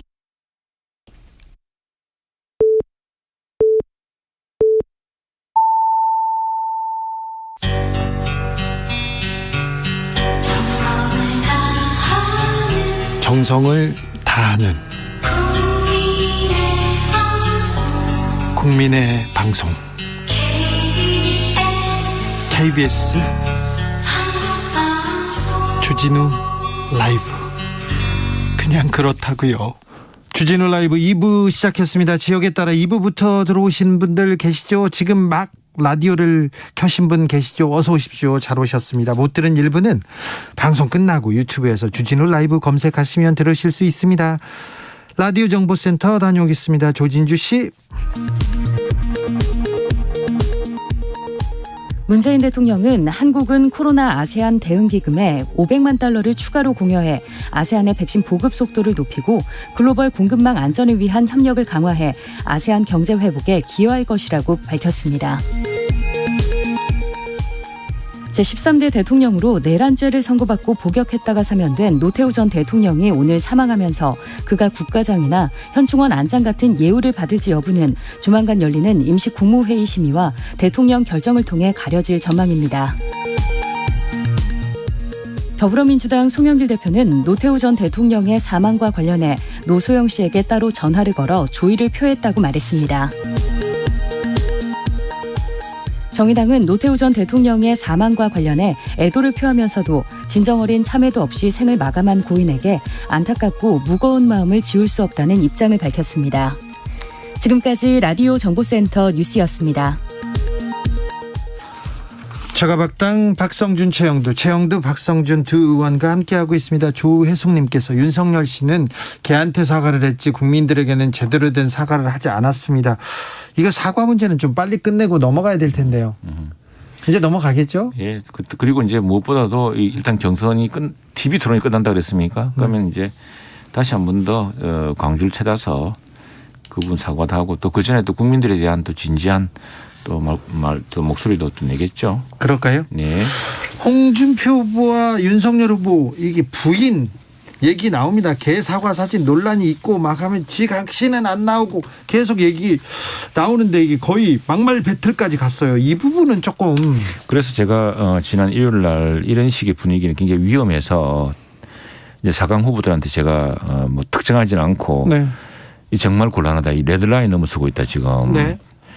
그랬더니 상당히 많은 의원들이 지금 동조를 해서 네. 이 문제를 정말 같이 좀 이야기를 하자. 그러니까 집안 싸움도요. 네. 그때부터 너네 집안이 이렇게 들어가 버리면 부부 싸움도 그때부터 파탄나는 겁니다. 아, 그렇죠. 예. 그리고 또 하나 저는 우리 지지자들한테 우리 당의 후보들한테 당부하고 우리 의원들이 다 공감하는 부분이 뭐냐면은 후보들은 승복합니다. 승복할 수밖에 없어요. 경선 끝나고 나면은. 그런데 각자 후보들을 지지하던 그 지지자들의 마음은 다친 마음, 그렇죠. 자존심이 걸렸거든요. 네. 우리가 정치적 지지 행위라는 게 그게 간단한 게 아닙니다. 그런데 그걸 끌어안을 노력을 해야 되는데 그래서 저는 이것은 이번 선거는 뭐 오징어 게임이 세계적 지금 큰 유행입니다만 포용성 게임이다. 누가 더 포용성을 보내주느냐, 누가 더 통합 능력을 보여주느냐의 게임이다. 그래서 후보들이 이런 행위를 일체 중지하라고 제가 촉구를 했습니다. 경선 과정에 이제 여러 후보들이 여러 이제 이슈를 제기하게 되는 것이 당연한 건데요. 네. 근데 이 그 이슈 자체가 어떤 거냐면 능력을 가지고 이 나라를 어떻게 가겠다라고 하는 정책 방향을 제시하다 보면은 실제 가족 얘기를 거의 건들지를 않아요. 그런데 그렇죠. 이게 뭐냐면 그걸 대한 능력이 지금 국민의 후보가 없다 보니까 뭐를 하게 됐냐면 개인의 후보에 뿐만 아니라 개인의 가정까지 가게 되는 겁니다. 그래서 부인까지 지금 정치 전선으로 끌어들이는 건데 우리나라 역대 경선에서 부인까지 이렇게 가져온 경우는 지금 거의 유일하지 않을까 싶어요. 그래서 지금 제가 개인적으로 볼 때 국민의힘은 처음부터 단추가 잘못 껴진 게 아닌가. 그러니까 후보의 정책 검증 능력이라든가 무엇을 할 것인가에 대한 부분이 아니고 개인과 관련된 문제에 너무 천착하다 보니까 이런 문제가 나온 것 같다는 생각이 듭니다. 네. 원희룡 후보의 부인도 뭐 빠지지 않습니다. 정신과 전문의인데 소시오패스 발언을 해가지고 논란의 주인공이 되기도 했습니다. 이 부분은 어떻게 보셨어요, 최영도 의원님? 그 상당히 참 난감한 대목인데 그래서 대한신경정신의학회가 구두 경고를 줬습니다. 네. 구두 경고 줬다고 합니다. 그런데 네. 오늘 그 문화일보에 노한규 전 대한의사협회장이 네. 아주 이 문제에 대해서 좀 심청적인 글을 하나 썼네요 보니까. 근데 노한규 그건 뭐 안 됩니까? 협회장 얘기는 좀 걸러 들어야 됩니다. 저분 거의 정치인이세요. 아니 이게 지금 왜 대한신경의학 정신의학회가 구두경고를 줬느냐 하면은 미국에서 이런 사례가 있었답니다. 미국에서 골드워터라는 민주당 대선 후보가 있었는데 네. 거기에 누가 의사 한 사람이 그 공화당 후보에 대해서 정신 상태가 대통령을 수행하기 적합한지에 대해서 정신과 의사 설문조사를 해가지고 네. 이 때문에 이제 골드워터사가 대통령 후보가 그 잡지사를 상대로 명예훼손 소송을 제기한 게 있어서 이제 그래가지고 이 골드워터 룰이라 그래서 네. 진료하지 않은 환자에 대해서 말하면 안 된다는 게 생겼는데 또 하나 또 다른 게 있었대요. 정신과 의사가 지켜야 할 의무는 또 이런 게 때문에 경고 의무라는 게 또 있답니다. 네. 이게 이제 1969년에 미국의 포다르라는 대학생이 자신과 잠시 사귀었던 타라소프라는 여대생을 살해할 계획을 가지고 심리 상담을 틀어놨는데 이 심리 상담사가 이 계약의 의무 때문에 이제 안 했지 않습니까? 그런데 네. 아니 그 골드워터 이런 걸 떠나서 최영도 의원님. 그래서 제가 하나만 지적을 할게요. 그래서 지금 이분은 의료윤리하고 다음에 이제 의료 전문가로서 이 말하자면 경고의 의무라고 할 거나 이런 것들도 함께 고려해봐야 할 사안이 아닌가. 선거라는 것이 지금 공개성, 투명성에 대해서 다 이루어지지 않습니까? 그리고 국민들의 집단지성이라고 하는 것이 다 발휘되고 후보의 행동 하나하나를 모든 TV나 유튜브를 통해 다 알게 되고 그러면서 국민의 눈과 귀를 통해서 검증을 하는 것이지 오히려 그게 더 정확한 것이죠. 집단 지성이 개인의 어떤 의견보다. 그래서 선거라는 과정에서 후보가 모든 자기의 일정이라든가 자기의 생각이라든가 행동을 다 공개하는 거 아니겠습니까? 거기서 국민의 선택을 받는 것이 정치인데 한 개인적인 어떤 의사의 견해를 가지고 이것을 얘기한다는 것 자체가 문제가 많은 거죠. 그러니까 이제 이거 있는 것 같아요. 오늘 원희룡 후보도 그래서 페이스북에 어제 그런 말을 내놨는데 하나의 쟁점을 놓고 공적인 영역과 사적인 영역의 두 개의 직업 윤리가 대치되고 있다. 아까 골드워터를 하고 무슨 경고 의무 같은 게 있죠. 그래서 이 기준은 명확하다. 대통령 후보의 정신건강을 저는 명백하게 공적 영역으로 본다라고 원 후보가 선언을 했어요. 그래서 근데 이 책임과 이 비판도 다 이제 원 후보가 지는 것이죠. 지는 것이고 그래서 이 문제에 대해서는 이제 뭐 국민들이 판단해도 있겠죠. 그리고 또 하나의 문제는 사실은 이런 논란이 왜 나왔냐 하면은 우리는 좀 지도자가 좀 이렇게 위험하죠. 우리 대통령이 얼마나 국난이 셉니까. 근데 그 지도자가 어느 지도자가 특정한 후보를 이야기하는 게 아니고 아니 포악하다거나 또는 굉장히 뭐 이렇게 전력초에 심하다가 이렇게 하고는 그 위험할 수가 있거든요. 원희룡 후보님도 국회의원을 하셨고 제주지사까지 했잖아요. 그러면 다 그 지역민들 시민 유권자들이 다 검증한 거 아니겠습니까? 그리고 대선 후보들 같은 경우도 국회의원이 됐든 아니면 단체장이 됐다. 이런 검증을 다 겪어서 이 후보가 나라 일을 할 수 있는지 없는지 국민의 눈높이에서 그걸 평가를 하는 것이지 한 개인의 전문가 의견으로 그걸 평가할 수 있는 것은 아니죠. 네. 원희룡 후보는 전혀 문제될 거 없다는 입장이었고요. 대한신경정신의학회에서 구두 경고를 받았다는 것도 허위라고 이렇게 주장하셨습니다. 그런데 아무튼 구두 경고를 받았다는 그 기사가 나오긴 했습니다. 8855님께서 정말 국민의 한 사람으로서 답답하기 그지없습니다. 대통령 후보를 뽑는 건지 범죄자를 잡는 건지 모르겠습니다. 비전을 말하는 후보는 없고 만신창이 판만 보이니 차라리 무식한 제가 대통령을 하는 게 이런 얘기도 하는데 이재명을 잡는 건 원희룡뿐이다 이렇게 얘기하더라고요. 윤석열, 홍준표는 안 되고 이재명 캠프에서는 어떻게 반응할까요? 일타강사로 뜯죠. 아니, 사실은. 원희룡 후보도 장점이 있죠. 그동안의 어떤 정치적인 업적도 있고 그렇기 때문에 야당의 후보에 여기까지 온 거 아니겠습니까? 그렇지만 장점은 얘기 안 하고 이재명만 얘기하더라고요. 그건 뭐냐면 이제 원희룡 후보가 그런 대안 능력이 없는 것이죠. 자기의 색깔을 가지고 자기의 승부라고 하는 카드를 내세워야 되는 건데 결국 모든 선거에서 타 후보에 대한 네거티브만 해가지고는 어떻게 되겠습니까? 자신의 파지티브 전략이 있어야 되는 것이죠. 그것이 없는 것이 원 후보의 한계이죠. 최영도 의원님, 대장동으로 뜨겁습니다. 하지만 고발 사주 의혹 만만치 않습니다. 손준성 검사 오늘 영장 실질 심사를 받았고요. 고발 사주 의혹 급히 달려가는 것 같습니다. 이제 이게 사실 사주는 손준성 검사의 영장 실질 검사 이제 이 심사가 굉장히 중요하겠죠. 오늘 그렇죠. 아직 안 나왔죠. 네. 결과가 오늘 밤 늦게나 내일 새벽에 체포영장을 청구를 했는데 체포영장이 기각이 됐습니다.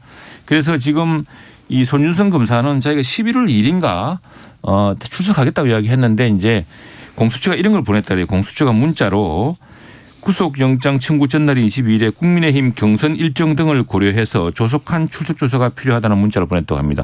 그러니까 이 경선 일정을 감안한 지금 조사를 하고 있는 거죠. 그러나 자 손준성 검사의 이게 유무죄는 이제 한번 따져봐야겠죠. 따져봐야 될 테고 그게 지금 고발 사주를 해서 윤석열 총장을 엮어 넣기 위한 지금 거 아니겠습니까? 윤석열 총장이 만일 이걸 당에 줘서 야당이 고발하게 해라. 그러면은 우리 당 수사가 이렇게 하게 해라. 뭐 이런 건데 정말 그 소설 같은 이야기인데 그 몇 단계를 거쳐 입증해야 될 문제고 어쨌든 제일 중요한 건 손준성 검사가 실제로 그런 문서를 작성했냐 여부입니다. 그 진실 오늘 드러나겠죠. 그렇죠. 아니 근데 손준성 검사는 이제 수사정보정책관이었고 이 수사정보정책관은 윤석열 총장의 수족과 같은 지위를 있는 사람이기 때문에 그리고 이제 손준성 검사가 그건 이제 그런 주장이고요. 아니 또 그렇지도 않습니다. 그거는 이제 검찰 조직내에서 드러난 얘기니까요. 추미애 장관이 이야기하지 않았습니까? 아니 그렇지 않습니다. 수사정보정책관이라는 것은 검찰에 있는 사람들은 다 아는 검찰총장의 직하에 있는 그 수족과 같은 역할이라는 것을 다 아는 사람이고요. 다 아는 거고요.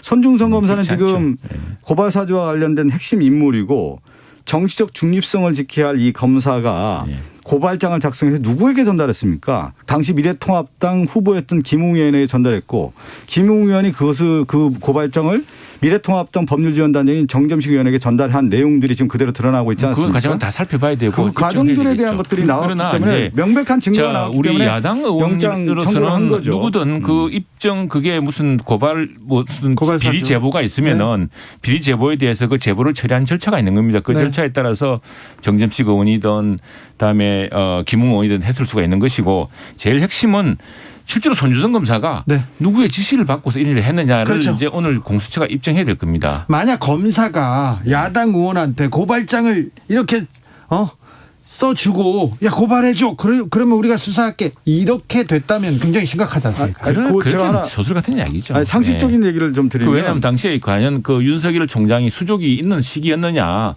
그리고 손준성 부장이 그게 윤석열 총장이 왜냐하면 추미애 장관이 한 이야기가 있거든요. 잠깐만 이거 하나 지적을 하고요. 손준성 검사가 수사정보정책관이었는데 이런 고발장을 작성해서 야당 의원에게 그 29기 아닙니까? 김웅 의원과 같은 친구인데 이걸 전달해 줬는데 개인적으로 이게 전달할 수가 없는 거예요. 검찰 조직 내에서. 그리고 그걸 할 수 있는 사람도 아닌 거고요. 왜 그러냐면 검찰이라는 것은 조직으로 움직이는 거죠. 그 부분은 수사가 돼야 되는 거죠. 자, 그런데 녹취록에서 김웅 의원이 얘기하잖아요. 그거는 김웅 의원은 또 문제가 있는 것 같지 않습니까? 그게 이제 또 김웅 의원은 그 무슨 죄를 지고 김웅 의원은 이게 들어왔는데 김웅 의원은 들어왔는데 그러면 이걸 갖다가 어떻게 고발을 하는 방식을 연구한 것 같아서 좀 보니까 불필요한 일을 한 것 같기는 한데.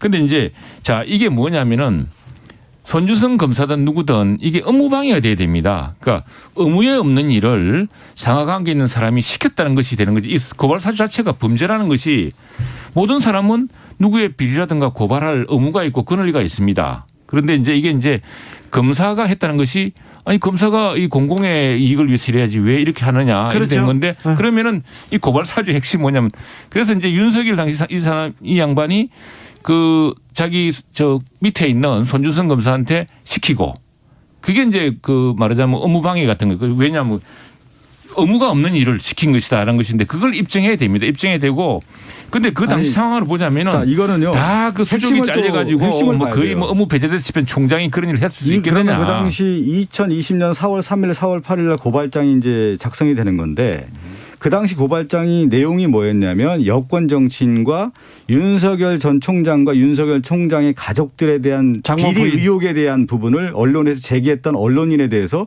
고발장을 작성한 겁니다. 그래서 고발 사주라고 하는 거 그러면 그 고발 사주의 주체가 누구였냐? 손준성 검사였는데 손준성 검사가 과연 혼자 했겠느냐? 이걸 오늘 이제 영장이 나오고 나서 수사의 핵심이라고 할 수가 있는 것이죠. 되는 거고. 아무튼 또 하나 이제 이게 문제가 뭐냐면 고발 그게 뭐냐면 그래 뭐 두 개의 문구 있었다는 거 아닙니까? 근데 지금까지 나타난 사실은 앞에 문구 그거는 그냥 무살됐다는 거예요. 그거는 뭐 어디 간지 알 수도 없는 거고. 아무튼 이 고발장은 좀 하나 더 얘기하면 김웅 의원이 그동안에 계속 그 자신의 그 내용에 대해서 기억이 안 난다고 얘기했지만 조성은 씨와의 녹취록이 공개되면서 관련된 내용이 맥락상으로 다 드러나지 않습니까? 이거 그렇기 때문에 김웅 의원도 아마 소환 조사 되지 않겠습니까? 김웅 의원도 그걸 밝혀야겠죠. 김웅 의원이 빨리 밝혀야 돼요. 밝혀야 되는데 이제 지금 이게 뭐 보니까 그 지금 저희 경선이 민감한 시점에 사실은 이게 무슨 이게 서로 뭐 김웅 의원에 대해서 이야기했던 건 김웅 의원 스스로 밝혀야 될 문제긴 하지만 저희도 좀 답답하긴 한데 어쨌거나 핵심은 손준성 검사가 과연 뭐 어떤 경위로 이걸 식기를 작성했는지 누굴 시켰는지. 손준성 검사와 김웅 의원 거기에 따른 미래통합당과 관련된 연결을 파악하는 것이죠. 그런데 그 민주당에 만일 이런 제보가 이런 어떤 비리 제보가 들어오고 했으면 민주당은 그냥 안 넘어갑니까? 그건 난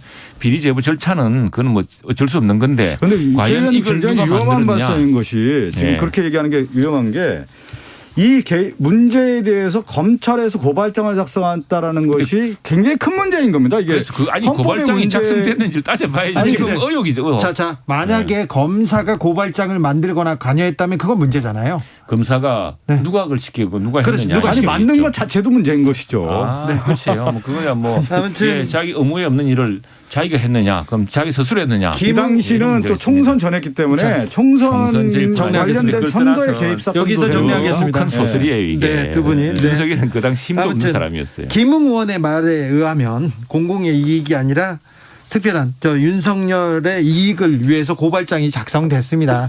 어쨌든 국민의힘에서 처음에는 메시지가 조작됐다고 했는데 메시지가 조작되지 않았다고 드러났고요. 녹취록을 통해서 김웅 의원이 이 고발 사주에 깊숙이 관여했다는 걸 본인이 자인하고 있습니다. 아무튼 빨리 공수처에서 수사를 해야 되고 김웅 의원도 빨리 공수처 수사에 협조해서 진실을 밝히면 되겠죠. 최영두 의원님.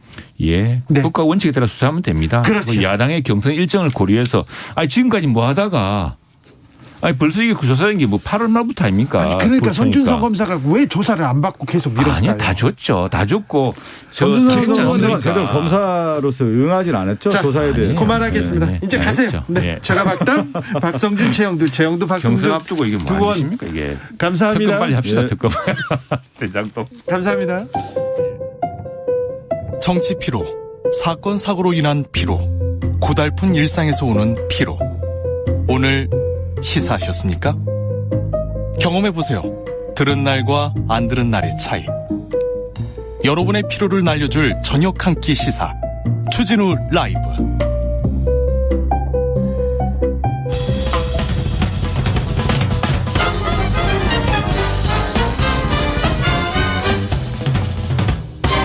훅 인터뷰. 평화적 정부양의 역사적 선례를 세우신 전두환 전임 대통령. 이 나라에 민주정부를 세운 지 40년, 새로운 나라, 새로운 시대를 요청하는 역사의 조류 속에 폭력이 아니라 대화가 분단을 해소시키고 민족의 재결합을 가져오는 정직한 지름길임을 받아들여야 합니다. 대화의 문은 언제나 어느 곳에나 열려 있음을 확인합니다. 민족 자존의 새 시대에 부응하여 대화하며 공존하며 협력함으로써 휴전선에서도 화해의 봄을 가져옵시다. 그리하여 머지않은 장래에 우리 함께 통일의 열매를 거두읍시다. 1988년 2월 25일 대한민국 제13대 노태우 대통령이 취임합니다. 나 이 사람, 보통 사람 믿어주세요. 이런 말 외쳤습니다. 당시에 선풍적인 인기를 끌기도 한 얘기였었는데요. 육공화국 출범, 대통령 직선제, 88올림픽, 남북한 유엔 동시 가입, 그리고 북방 외교, 그리고 중국과 그리고 러시아와 수교하기도 했죠. 대통령에서 물러나고 나서는 5.18 민주화운동 당시 군사 반란을 주도했던 죄로 전두환 씨와 함께 옥살이를 하기도 합니다. 오랜 지병을 앓았습니다. 오늘 향년 89세로 사망했는데요. 노태우의 일생 그리고 평가 한번 짚어보겠습니다. 전 독립기념관장 김상웅 선생님 안녕하세요. 예, 안녕하셨어요. 네. 오늘 노태우 씨가 사망했습니다. 그랬다는 소식 듣고 있습니다. 네, 노태우 전 대통령 어떻게 평가하십니까? 주군이 암살되는 날 42주기에 네. 정치군인 하나의 출신으로서 박정희 대통령의 정치적 후계자가 되었던 노태우 씨 사망이 하필이면 그날이어서 우연인지 엇보인지 잘 모르겠습니다만은 네. 스페인 독재자 프랑코가 죽었다는 소식에 프랑스의 철학자 장폴 사르트르의 말이 기억납니다.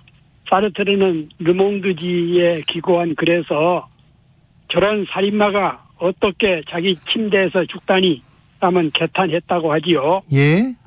예, 그래서 여러 가지 평가가 있겠습니다만은 저는 사르트르의 말이 떠오릅니다. 아, 그렇습니까? 그런데 노태우 씨는 전임 전두환 대통령보다는 나았다 하면서 북방 외교의 기틀을 마련했다 이런 평가도 있습니다. 그건 사실이죠. 예. 예. 남북한이 동시에 유엔 가입한 거라든가, 네. 동구권하고 수교한 거 이런 부분들은 외교적인 큰 기여를 했는데 그럼에도 불구하고 그런 연장선상에서 남북 관계는 또 풀지 못했지요. 예. 그런 한계를 보이기도 했습니다. 네. 일단 노태우 씨를 두고 12.12와 5.18 사건을 이렇게 또 같이 놓고 평가하지 않을 수 없습니다. 그리고 살인죄, 내란죄, 뇌물도 엄청나게 많이 받아서 17년형이 확정되기도 했고요. 두 분은 그 군인 출신이지 않습니까? 예. 그런데 군인으로서는 해서는 안 될 일만 골라서 했어요. 아, 그래요? 예. 그 군에서는 금기시된 사조직인 하나회를 조직하고 네. 또 군부 반란인 12.12 반란을 일으키고 또 5.17 쿠데타를 일으키고 이런 때 쿠데타의 2인자라는 말을 들었는데 수도 경비사령관일 때였지요. 네. 그리고 이제 그 백주의 그 부정선거를 구로구청 사건 이런 거라든가 관건 부정선거라든가 또 안타까운 일입니다마는 그 1995년에 독일의 시사주간지 슈테린이라는 네. 유명한 잡지가 있지 않습니까? 네. 여기서 1995년을 빛낸 8대 사기꾼에서 8대 사기꾼이라는 그런 특기 기사를 실었는데 네. 전두환 씨가 두 번째고 노태우 씨가 세 번째였어요. 네. 우리 국격에 먹칠을 한 거죠. 예. 비자금으로 4,500억 원을 축제를 해서 이런 것들은 이명박 박근혜의 모델 역할도 한 걸로 드러났지요. 예. 그런 부분에 대해서는 대단히 비극적이고 안타깝고 그렇습니다. 네. 1987년 민주화 운동이 들불처럼 일어나서 민주화의 봄이 오겠구나 이렇게 생각했습니다. 그래서 직선제 개헌을 통해서 첫 번째 선거가 있었습니다. 근데 삼김 분열 다시 노태우 당선. 그때는 어땠습니까? 그때는 대부분이 이제 양김, 김대중과 김영삼, 양김의 분열로 정권이 다시 군부 출신으로 넘어갔다는 그런 평가를 받았습니다마는 실제로는 관권 부정이라든가 지역감정 조장이라든가 구로구청 사건, 그 백주의 투표함에 그 무더기 투표를 집어넣었던 그런 사건들, 네.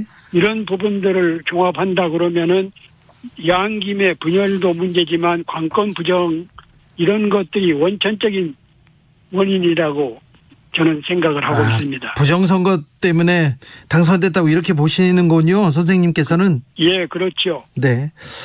자, 전두환이 정치는 잘했다 이렇게 얘기하는 사람도 있습니다.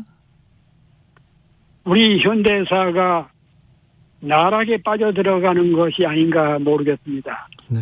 쿠데타를 일으키고 민간인 수백 명을 학살하고 민주헌정을 짓밟고 천문학적인 치부를 하고 사과를 하지 않는 그런 사람이 정치를 잘했다 그러면은 히틀러나 무소린이나 네.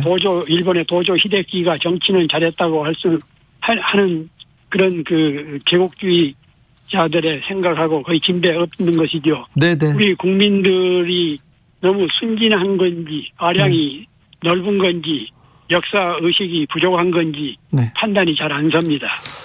노태우 씨 아들 노재현 씨는 광주에 여러 차례 내려가서 사죄했습니다. 그건 어떻게 좀 평가할 만하지 않습니까? 그렇습니다. 정작 본인은 끝내 직접 사죄를 안 했는데 그 자제들, 가족들은 광주에 내려가서 사죄를 하고 이런 부분에 대해서는 고인에게 그 조의를 표하고 싶습니다. 네. 노태우 씨를 후대에서는 역사적으로는 어떻게 평가할까요?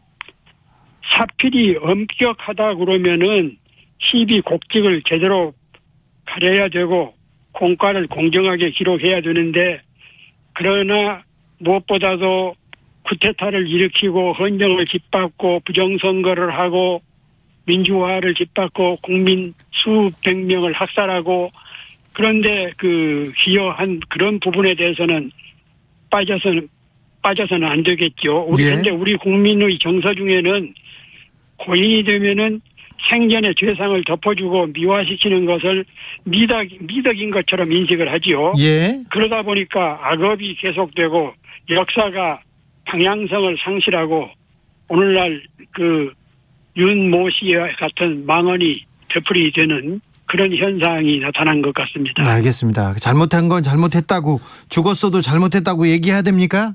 그렇습니다. 그것이 역사고 또 선진국에 진입한 국민들의 수준이고 그럴 것 같습니다. 5.18 진상규명 진실을 위해서 가시기 전에 좀 한 말씀 해놓고 가셨으면 좋았을 텐데 노태우 씨도 최규하 전 총리도 그냥 가버렸습니다.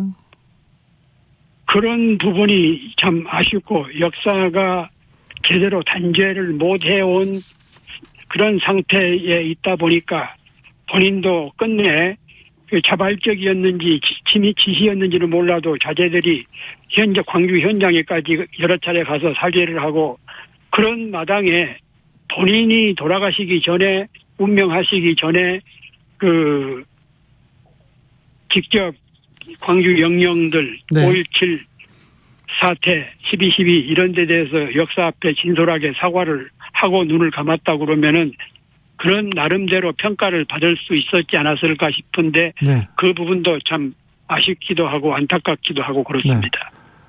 이제 남아있는 전두환 씨가 조금 광주를 위해서 그리고 그동안의 희생자를 위해서 진실을 밝혔으면 하는데 거기까지 기대하는 건 무리인가요? 이 사람들한테.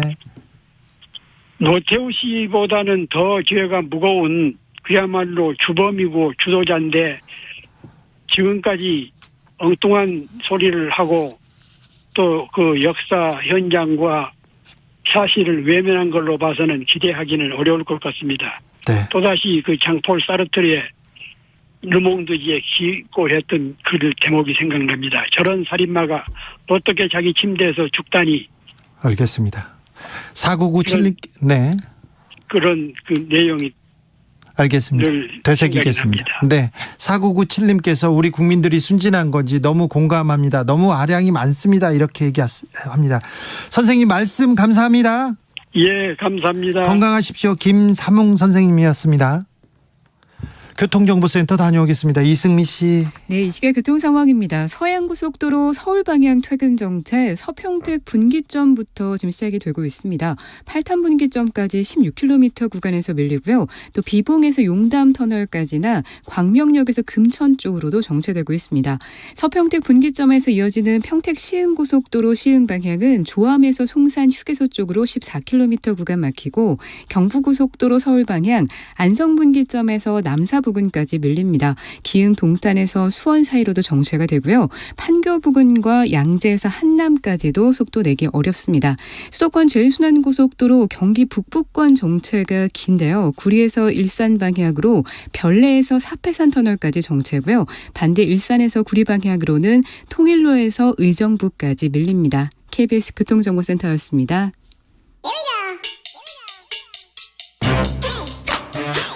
뉴스를 향한 진지한 고민, 기자들의 수다. 라이브 기자실을 찾은 오늘의 기자는 은지옥이요. 시사인 김은지입니다. 오늘 준비한 첫 번째 뉴스부터 가볼까요? 네, 손준성 검사에 대한 구속영장이 청구됐습니다. 참, 검사에 대한 영장, 구속영장 이거 진짜 드문 일입니다. 검사들은 잘못해도 처벌을 받지 않아요. 음주운전하던 검사가 있었어요. 음주운전해서 사람을 죽였어요. 근데 죽은 사람이 잘못한 걸로 돼 있더라고요. 나중에 보니까. 아니, 길거리에서 음란 행위했던 제주지검장 김수찬 전 지검장 있지 않습니까? 그분 처벌받지 않았지 않습니까? 네, 오랫동안 주진우 라이브에서 지적을 한 바가 있는데요. 네. 검찰이 수사권과 기소권을 모두 가지고 있기 때문에 검찰에 대한 내부 비리에 대해서는 제대로 견제받지 못했다. 이런 이야기들 여러 차례 했었죠. 논두렁식의 이인규 전 중수부장 지금도 잘 삽니다. 조사도 받지 않고요. 자, 아무튼 검사에 대한 구속영장 청구 자체가 좀 드문 일입니다. 네, 그렇기 때문에 오늘 어떤 결과 나올지 굉장히 주목이 되는데요. 네. 아마 오늘 밤 늦게 결과가 나올 것으로 보입니다. 예. 앞서 말씀드렸던 것처럼 검찰은 제 식구 감싼다 이런 식의 비판들을 아주 오래 받아왔고요. 네. 그러다 보니까 공수처가 처음으로 구속영장을 청구한 대상이 검사라는 사실이 굉장히 눈에 띄는 포인트입니다. 상징적인 사건입니다. 예, 왜냐하면 공수처가 출범하게 된 가장 큰 동력이 검찰의 비리를 견제하라라고 하는 거거든요. 검사들이 잘못했을 때 검사들이 징계하지 않아요. 검사들이 수사하지 않아요. 그래서 검사들 같은 사람들, 힘 있는 사람들은 공수처에서 수사하고 처벌하라 이런 얘기 아닙니까? 네, 그것이 검찰 조직이 바로 서는데도 더 좋은 일이기도 합니다. 예? 그렇기 때문에 지금 이 사건이 어떻게 기로에 서 있다라고 보면 될 텐데요. 네. 게다가 현직 검사에 대한 직권남용 혐의로 영장이 청구된 것도 처음 있는 일이거든요. 이거 중요한 내용입니다. 네, 이제 과거에 박근혜 정부 시절에 우병우 수석이 직권남용 혐의로 영장이 청구된 바가 있습니다. 하지만 그 당시에 검찰 현직으로서 된 건 아니었거든요. 네. 예, 그런데 이제 검사가 자신의 직권을 남용을 해서 그것이 문제가 된다라는 판단을 했다라는 부분들이 굉장히 핵심이라고 볼 수 있는 건데요. 네. 결국 검사들은 정치 권력, 경제 권력, 그러니까 소위 검찰이 규정하는 거학과 맞설 때는 굉장히 자고우면하지 않고 칼을 휘두르는데 검찰 조직과 관련된 특히 직무와 관련해서 눈 감았다 이런 비판들을 아주 오랜 기간 동안 받아왔습니다. 네. 그러다 보니까 직권남용 혐의가 제대로 적용되지 않았던 측면이 있는데요. 물론 이제 직권남용 혐의가 너무 무리하게 적용된다 이런 비판도 있긴 한데 지금까지 청와대 관계자, 법원 관계자 이렇게 다 모두가 이 혐의에 적용이 되어 바가 있는데요. 검찰만은 예외였다라는 과거가 있습니다. 검사가 직권을 넘어가는 일을 했어. 직권보다 더 잘못을 해서 또 벌을 안 주지 않을까 그런 걱정도 되고요. 직권남용으로 이렇게 구속된 경우가 진짜 드물지 않습니까? 걱정이 돼요. 네, 우병우 수석만 하더라도 아주 여러 차례 영장이 청구됐고 나중에 이제 나온 바가 있고요. 네. 이제 그 외에는 이제 우병우 밑에서 국정농단을 하던 검사들 있지 않습니까? 주진우 전 청와대 민정수석실에 있던 검사를 비롯해서 많은 사람들이 있었어요. 그런데 그 사람들 처벌받지 않았습니다. 최윤수 검사라고요. 그분은 우병우 수석이 국정원에 가서 국정원 조직에서 이렇게 농단을 하는 혐의들이 나왔었는데 그분한테도 구속영장이 청구되지 않았거든요. 지금도 잘 삽니다. 네. 자, 근데 청구된 적이 있습니까? 네, 직권남용 혐의 외에는 있었는데요. 아마 기억하실 겁니다. 사회적으로 워낙 화제가 돼서 안 칠 수가 없는 상황이었던 사건들. 그러니까 아주 큰 뇌물 사건이나 성비위 사건들이 그랬던 적이 있는데요. 네. 2000년대 들어서는 처음으로 현직 검사가 구속된 바가 있는데 김광준 부장. 예, 2012년에 있었던 일이고요. 뇌물을 받은 혐의였습니다. 뇌물을 자기가 받아요. 범죄자한테 돈을 자기가 받아. 자기가 해결해 주겠다고 돈을 아예 받았어요. 브로커였어요. 네, 그 사건조차도 원래 경찰이 수사를 하고 있다가 검찰이 그 사건을 소위 빼앗아갔다 이런 논란이 그때 그래서 있었었죠. 처음에는 수사가 잘 안 됐었는데 나중에 이제 사건이 언론 보도가 나오면서 커지면서 어쩔 수 없이 구속을 했죠.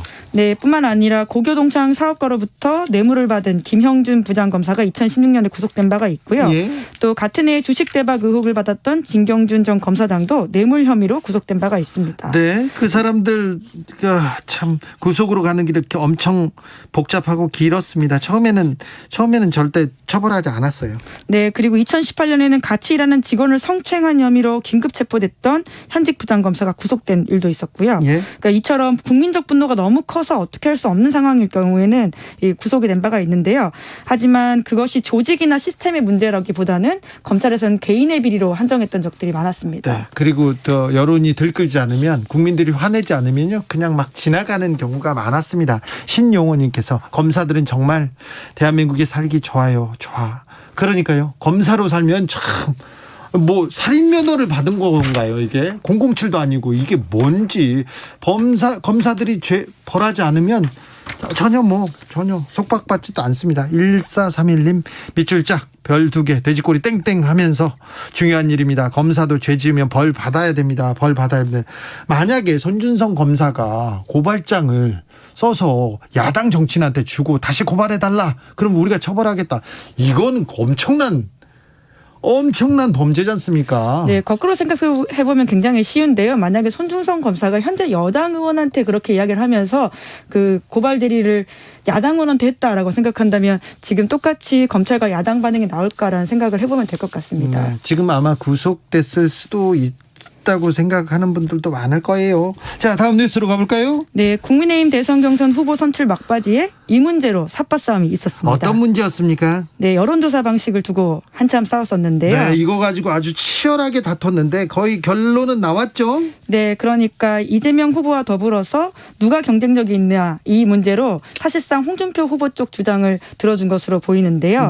네, 그래서 지금 11월 5일 최종 후보 선출과 관련해서 씨름이 있었고 결론이 났다라고 보시면 됩니다. 자, 여론조사 문항을 놓고 치열한 수싸움 어땠어요? 그 과거에도 이런 일은 있었지 않습니까? 네, 2002년 그 캠프 출입하셔가지고 굉장히 잘 기억을 하실 텐데요. 네. 벌써 20년 전이긴 하지만 노무현, 정몽준 단일했다가 굉장히 여론조사 문항 둘러싼 수싸움의 시초라고 볼 수 있습니다. 제가 그때 노무현 후보 마크맨이었거든요. 그리고 정몽준 후보 마크맨을 하다가 노무현 후보로 단일화되면서 그 마크맨 넘어갔었는데 그때 정말 문자 하나, 조사 하나로 밤새도록 싸웠어요. 밤새도록. 예, 그러니까 여론조사 특성상 어떤 단어 하나, 조사 하나로 유불리가 바뀔 수 있다라고 각 캠프가 믿고 있기 때문에 네. 수싸움이 엄청 치열합니다. 잘 양보하지도 않고요. 그때는 문구를 바꿔서 여론조사를 하면 결과가 달라졌거든요. 그래서 더 치열했어요. 네, 그래서 노무현 후보 쪽에서는 어느 후보를 선호하느냐 적합도 조사를 해야 된다라고 주장을 한 바가 있고요. 정몽준 후보 쪽에서는 한나라당 이해창 후보와 맞붙어서 누가 더 경쟁력 있냐 이렇게 물어야 한다고 주장한 바가 있습니다. 그런데 노무현 후보가 그래 정몽준 후보의 그 뜻대로 원한대로 그렇게 해줘 이렇게 해서 결론이 절충안이긴 났습니다. 했었는데 사실상 정몽준 후보 쪽 의견이 더 많이 반영되었다라는 평가가 있었는데요. 네. 결론은 노무현 후보가 이겼죠. 네, 그렇습니다. 네, 그리고 2012년에도 단일화 싸움이 있었는데요. 문재인 후보와 안철수 후보 간의 논쟁이 있었고 그때도 적합도와 경쟁력 문구를 놓고 마라톤 협상이 있었던 적이 있었습니다. 알겠어요. 네. 9603님께서 주 기자님 제 식구 감싸기 말고 범죄적인 표현이 없을까요? 그 말 안 썼으면 좋겠어요. 죄의식이 전혀 없는 말 아닙니까? 얘기하는데 이 말 또 공감합니다. 제 식구 감싸기 말고 다른 말 네, 다른 표현을 좀 생각해 보겠습니다. 7305님, 그래서 우리 엄마가 판검사대라고 하셨네. 신의 영역이라고 그랬을지도 모릅니다. 어머니가 더 다 알고 있어서 그렇게 얘기했을 수도 있습니다. 아무튼 엄마 말을 잘 들어야 됩니다. 마지막으로 만나볼 뉴스는요? 네, 영국과 프랑스 사이에 최근에 가리비 전쟁이 있다라고 합니다. 가리비 전쟁이요? 네, 이제 그러니까 이 가리비아 쇠고등을 비롯해서 프랑스 사람들이 즐겨 먹는 조개류가 있는데 네. 여기서 일어나고 있는 어업권 분쟁이 영국과 프랑스 사이에 치열하게 있다라고 합니다. 네. 그래서 지금 특히나 영국과 프랑스가 사이가 좋지가 않은데 이 문제까지도 불거져서 굉장히 감정 싸움이 있다라고 합니다. 영국과 프랑스는요, 사이가 좋았다가 나빴다가 묘한 경쟁 관계가 있습니다. 네, 원래 이제 국경 가까이 있는 나라들이 사이가 늘 좋을 수만은 없거든요. 네. 우리도 여러 가지 역사적 경험으로 알고 있는 일들이긴 한데요. 현재는 또 특별하게 오커스 때문에 사이가 좋지 않습니다. 네, 예전에 한번 소개해드린 바가 있는데 핵잠수함 이슈로 미국과 영국, 호주가 한 뭉치고요. 네. 그런데 거기서 하필이면 프랑스와의 핵잠수함 계약이 깨트려지는 일들이 있다 보니까 같이 사이가 안 좋은 상황인데 뭐 국제 정치에서는 영원한 적도 없고 영원한 친구도 없다 이런 이야기 하잖아요. 네. 이제 그러다 보니까 양국 관계에 대해서는 친구와 적을 합친 조어인 프레너미, 싸우는 동맹 이런 말도 나온다라고 합니다. 프레너미? 네. 프렌드하고 에너미하고 이렇게 합쳐진 말이죠. 네. 게다가 이제 브렉시트 관계로 소원해진 게 있는데요. 네. 최근에 어떤 오커스 때문에 더욱더 문제가 되고 있고요. 그것이 가리비에까지 영향을 미치고 있다라고 합니다. 가리비 때문에 싸워? 예, 그렇죠. 아무튼 역사적으로 오래된 라이벌이었습니다. 네, 좋았다 나빴다 하는 거죠. 뭐 다시 네. 좋아질 수도 있을 것 같고요. 네. 누가 적이 되느냐가 다시 친구가 되는 가장 중요한 키워드가 아닐까 싶습니다. 시간이 조금 걸릴 것 같습니다. 네. 조금 걸릴 것 같습니다. 0798님께서 같은 조직 덮어주기 어떻습니까? 조직 폭력배 같잖아요. 조직 덮어주기. 네. 좋긴 한데. 3983님, 제 식구 감사기, 지들끼리 다 해먹기. 좋다. 이렇게 얘기하는데, 제 식구 감사기보다는 좀 제 식구 비리 숨기기 어떻습니까? 이 얘기하고요. 또 다른 의견이 막 쏟아지고 있는데, 저희가 의견을 좀 취합해서 제 식구 감싸기보다 더 나쁜 검사들의 행태를 정확하게 보여줄 수 있는 표현에 대해서 고민해 보겠습니다. 고민이 필요한 것 같습니다. 네, 결국 시스템 문제인데요. 견제와 균형이 이루어지지 않는 모든 조직들은 문제가 될 수밖에 없죠. 알겠습니다. 기자들의 수다 시사인 김은지 기자와 함께했습니다. 감사합니다. 예, 감사합니다.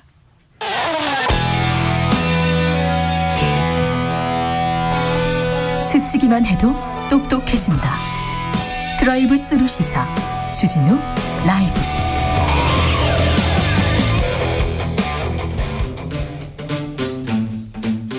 청년이 보고 듣고 느끼는 요즘 우리 사회, 그것이 궁금하다. MZ세대에게 묻는다. 요즘 뭐하니? 프로게이머 출신 유튜버 황희도 씨, 어서 오세요. 네, 안녕하세요. 요즘 어떻게 지내십니까? 계속 공부하고. 공부 말고 공부를 너무 많이 해서 탈이야, 젊은이가. 놀고 공부하고. 네, 좀 놀고 공부하고. 미드 코로나 또 준비하고. 네, 미드 코로나. 네, 알겠습니다. 오늘은 어떤 얘기로 가볼까요? 지난주에 윤석열 후보의 전두환 씨 옹호 발언 논란 반응을 짧게 전해드렸는데 네. 일주일 만에 개사과 논란이 또 터졌습니다. 그러니까 이 사과 논란이 끝나지 않네요. 네, 이에 대한 반응을 가져왔는데 먼저 성렬이 형 정권 교체 꼭 해주세요. 아직도 이 기사를 쓰냐, 참 끈질기다. 말꼬리로 이렇게 잡고 물고 뜯는 거 참 정치인들 보기 싫다. 이런 긍정적인, 그러니까 윤석열 후보를 옹호하는 반응도 있었고요. 네. 반면 대통령은커녕 이웃 사촌으로도 살기 싫은 그런 인성이다. 조국 전 장관이 이런 자에게 당할 수밖에 없었구나. 왜 남의 집 개를 자정 가까운 늦은 시간까지 사무실에 데리고 있느냐. 이런저런 계속 말 바뀌는 해명이 납득하기 어렵다. 지나가는 개가 없겠다. 이런 비판도 있었습니다. 그래요? 예. 청년들 반응은 어떻습니까? 비판이 대부분이었는데요. 실무자 타령 지겹다. 그리고 성렬이 형이 뭐냐. 대선 후보 정책 토론해도 모자랄 시간에 이런 해명을 자꾸 기사로 보는 게 너무 화가 나고 답답하다. 국민 수준까지 같이 떨어지는 것 같다. 그리고 대통령 후보 나가시는 분이 사과하는 방법도 모르는 것 같다. 지인이 윤석열 씨처럼 인스타그램 올리면 그냥 팔로우 취소할 것 같다. 이런 반응들이 있었습니다. 아, 그래요? 보수 커뮤니티는 어떻게 반응합니까? 그 전두환 그 정치 잘했다 발언에 대해서 사과하지 않겠다는 입장을 처음에 밝혔을 때 이게 진짜 보수다. 이런 반응이 있었고요. 네. 또 다른 커뮤니티에서는 진짜 안 좋은 쪽으로 레전드를 찍었다. 한때 역대급 보수 후보가 나왔다고 했는데 허탈하다. 이런 반응도 있었고요. 아, 보수 커뮤니티에서도요? 커뮤니티별로 조금 나뉘긴 합니다. 네. 그리고 뭐 다른 커뮤니티에서는 정치 경험이 없이 이런 식으로 정계에 등장한 인물은 잘 풀리면 트럼프, 못 풀리면 반기문 뭐 이런 반응도 있었고요. 네. 잘 풀리면 트럼프, 못 풀리면 반기문입니까? 예, 그런 반응이 있었고 걔한테 사과주는 인스타 사진은 역대급이다. 국민을 뭐라고 생각하는지 차마 상상조차 못하겠다. 이거는 같은 편인 국민의힘 이준석 대표도 처참해하는데 도저히 커버가 불가능하다. 자, 현재 일베의 대체적 반응은 어떻습니까? 이 문제에 대해서.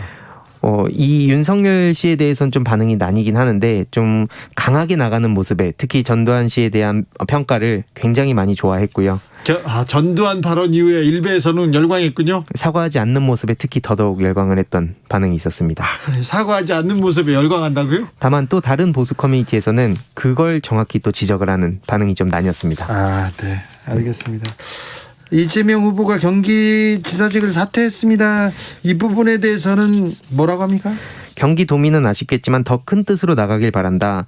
뭐 개파 조직도 없이 여기까지 공약 이행률이 98%인 게 참 놀랍다는 긍정 반응도 있었고요. 네. 뭐 특검만이 답이다. 특검 거부하는 사람이 범인이다. 머지않아 대통령 후보도 사퇴해야 될 때가 올 거다. 이런 반응이 있었습니다. 청년들의 반응도 비슷합니까?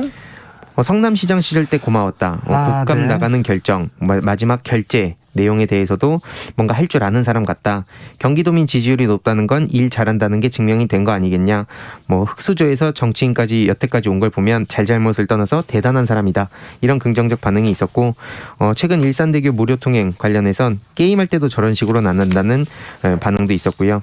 또 KT 먹통 때문에 이재명 후보 기자회견이 좀 묻힌 걸 보면서 손학규 씨가 생각난다. 뭐 이런 반응도 있었습니다. 6466님께서 트럼프처럼 SNS 못하게 해야 될 듯이요 얘기합니다. 윤석열 후보 얘기하는가 본데 본인이 아니라 실무자가 한다고 얘기했습니다. 네, 그렇게 공식적으로 얘기했습니다. 검찰 제 식구 감싸기 어떤 말이 좋을까 계속 여러분의 아이디어 계속 떠오르고 있습니다. 6540님 영어로는 internal affair 이렇게 하면 어떨까요? 얘기하고요. 제 식구들끼리 사고 쳤다는 거고요. 6339 제 식구 아이언돔 어떻습니까? 참신합니다. 제 식구 아이언돔. 5233님 범죄 공동체 미필적 공범이죠. 그렇습니다. 3798님께서는 검사스럽다. 이거 같은 조직을 위해서 무조건 지키는 걸 비하해서 쓰는 말로 검사스럽다 이런 거 만드는 거 어때요? 네, 창의적인 것 같습니다. 네. 아무튼 검사들이 제 버릇을 못 고치고 있습니다. 이번 주에 이재명 소시오패스 이 발언을 한 원희룡 후보의 부인 말이 이렇게 좀 크게 논란이 됐는데 이 발언에 대해서는 어떤 반응 보이고 있습니까? 보통 비판적인 반응이 많긴 했지만 그래도 선거법 위반 여부보다는 국민들이 그 발언을 어떻게 생각하는지 여기에 초점 맞춰야 되는 거 아니냐. 혹은 우리가 독재 국가도 아니고 대통령 욕하면 잡혀가는 시대라서 이 정도 말도 못하냐. 이런 일부 응원하는 반응도 있었습니다. 응원하는 사람 있고 그런데요. 근데 보통은 이렇게 본인들 잘못은 모르고 남의 정신세계 탓하는 거 보니 부부가 오히려 거기에 해당되는 거 아니냐. 위법 행위를 했으면 사과해야 되는 거 아니냐. 잘하고 있는 남편한테 재는 뿌리면 안 되는데 후보나 혹은 가족이나 수준이 똑같은 것 같다. 이런 지적들이 있었습니다. 청년들 반응은요? 전두환 씨한테 절해놓고 전두환 찬양했다고 욕하는 사람의 진단명이 궁금하다. 이런 비판이 있었고요. 전두환 절했다고 그 한마디 하자마자 오늘 원희룡 후보 바로 사과했습니다. 네. 그리고 의사로서 해선 안 될 짓을 한 게 가장 중요한 거 아니냐. 의료윤리 위반에 대한 지적도 있었습니다. 예. 그리고 사법연수원 시절 술 취해서 파출소 갔던 과거의 원희룡 행보에 대해서도 지적이 있었습니다. 청년들도 과거에 어떤 일이 있었는지 다 잘 아는군요. 요즘 인터넷으로 각종 정보가 금방 이렇게 퍼지다 보니까 이런 지적들이 많이 있었습니다. 보수 커뮤니티에서 뭐라고 합니까? 원희룡 부인이 말 너무 잘한다. 그리고 원희룡 씨가 좋아졌다. 그리고 사과할 사안이 아니다. 이런 응원의 반응도 있었지만 또 다른 보수 사이트에서는 원희룡 발언이 크게 영향을 미치는 것 같지는 않다. 혹여나 역풍이 불어도 원희룡 후보 혼자 뒤집었을 거다. 이런 반응이 나뉘었습니다. 그래요. 자, 단계적 일상 회복으로 갑니다. 위드 코로나 조만간 시작되는데요. 여론은 어떻게 반응하고 있습니까? 예, 일단 환영한다는 반응들이 많긴 한데 그래도 또 여기에 대한 비판이 있긴 했습니다. 뭐 이래도 불만 저래도 불만 뭐 정부가 뭘 하면 다 이렇게 비판하면 뭘 할 수 있겠냐 뭐 이런 반응도 있었고요. 백신을 안 맞으려면 집에서 홈 트레이닝 해라. 뭐 공짜로 맞춰준다는데도 안 맞고 왜 이제 와서 딴소리 하냐 이렇게 응원하는 목소리도 있는 반면 뭐 백신 패스에 대해서 너무 과하다. 뭐 그래서 백신 맞고도 감염되고 감염시킨다는데 백신 맞은 사람들 그냥 무조건 패스시킨 게 맞냐 뭐 이런 비판들도 있었습니다. 아 그래요? 청년들은 어떻게 반응합니까? 뭐 위드 코로나 괜찮은 것 같다. 특히 코로나랑 같이 일상생활로 돌아가도 될 정도로 우리가 이겨냈다는 느낌이 든다. 네. 뭐 영업시간 제한도 없고 정말 꿈만 같다. 백신 패스가 왜 차별인지 모르겠다. 그냥 백신 맞으면 될 일 아니냐. 이런 긍정적 반응도 있었고요. 위드 코로나가 코로나 정식이 아닌데 좀 걱정된다. 뭐 백신 패스가 어이없다. 실내 체육 시설만 특히 겁나 잡는 것 같다. 뭐 그냥 통제 정책 아니냐. 원래 당연히 누리던 자유를 무슨 혜택 마냥 주는 게 좀 납득이 안 간다. 이렇게 반응이 좀 나뉘었습니다. 자, 보수 커뮤니티도 이거에 대해서 또 딱히 반발할 내용은 없는 것 같은데요. 네, 눈치가 보이기 때문에 일단 맞을 수밖에 없다. 안 그러면 사장이 잘라버리기 때문에 뭐 위드 코로나를 내년 6월까지만 늦추면 안 되냐.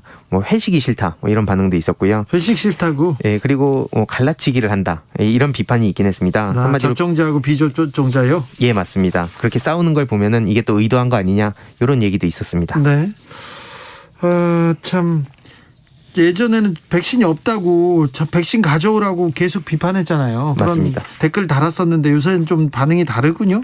예, 실제로 뭐 예를 들어서 영국에서 프리미어리그 축구 보는 거 부럽다. 뭐 이런 또 내용이 전해지다 보니까 우리는 언제쯤 그렇게 되냐라고 했는데 또 지금 이렇게 위드 코로나 간다고 하니까 비판의 목소리가 나오고 있다. 뭐 우려한다. 이런 보도가 나와서 여기에 대한 시민들의 지적도 있습니다. 도대체 알겠어요. 어느 장단에 맞춰야 되냐. 그러게요. 어떻게 해야 됩니까 도대체. 자, 7169님께서 요즘 대세 있지 않습니까? 깐부 지키기 좋은데요. 얘기합니다. 깐부 지키기 그러면 어느 정도 좀 이해가 갈까요? 검사스럽다. 네. 요즘 뭐하니 유튜버 황희두 씨와 함께했습니다. 감사합니다. 감사합니다. 오늘도 수고하고 지친 자들이여 여기로 오라. 이곳은 주 기자의 시사 맛집 주토피아 주진우 라이브.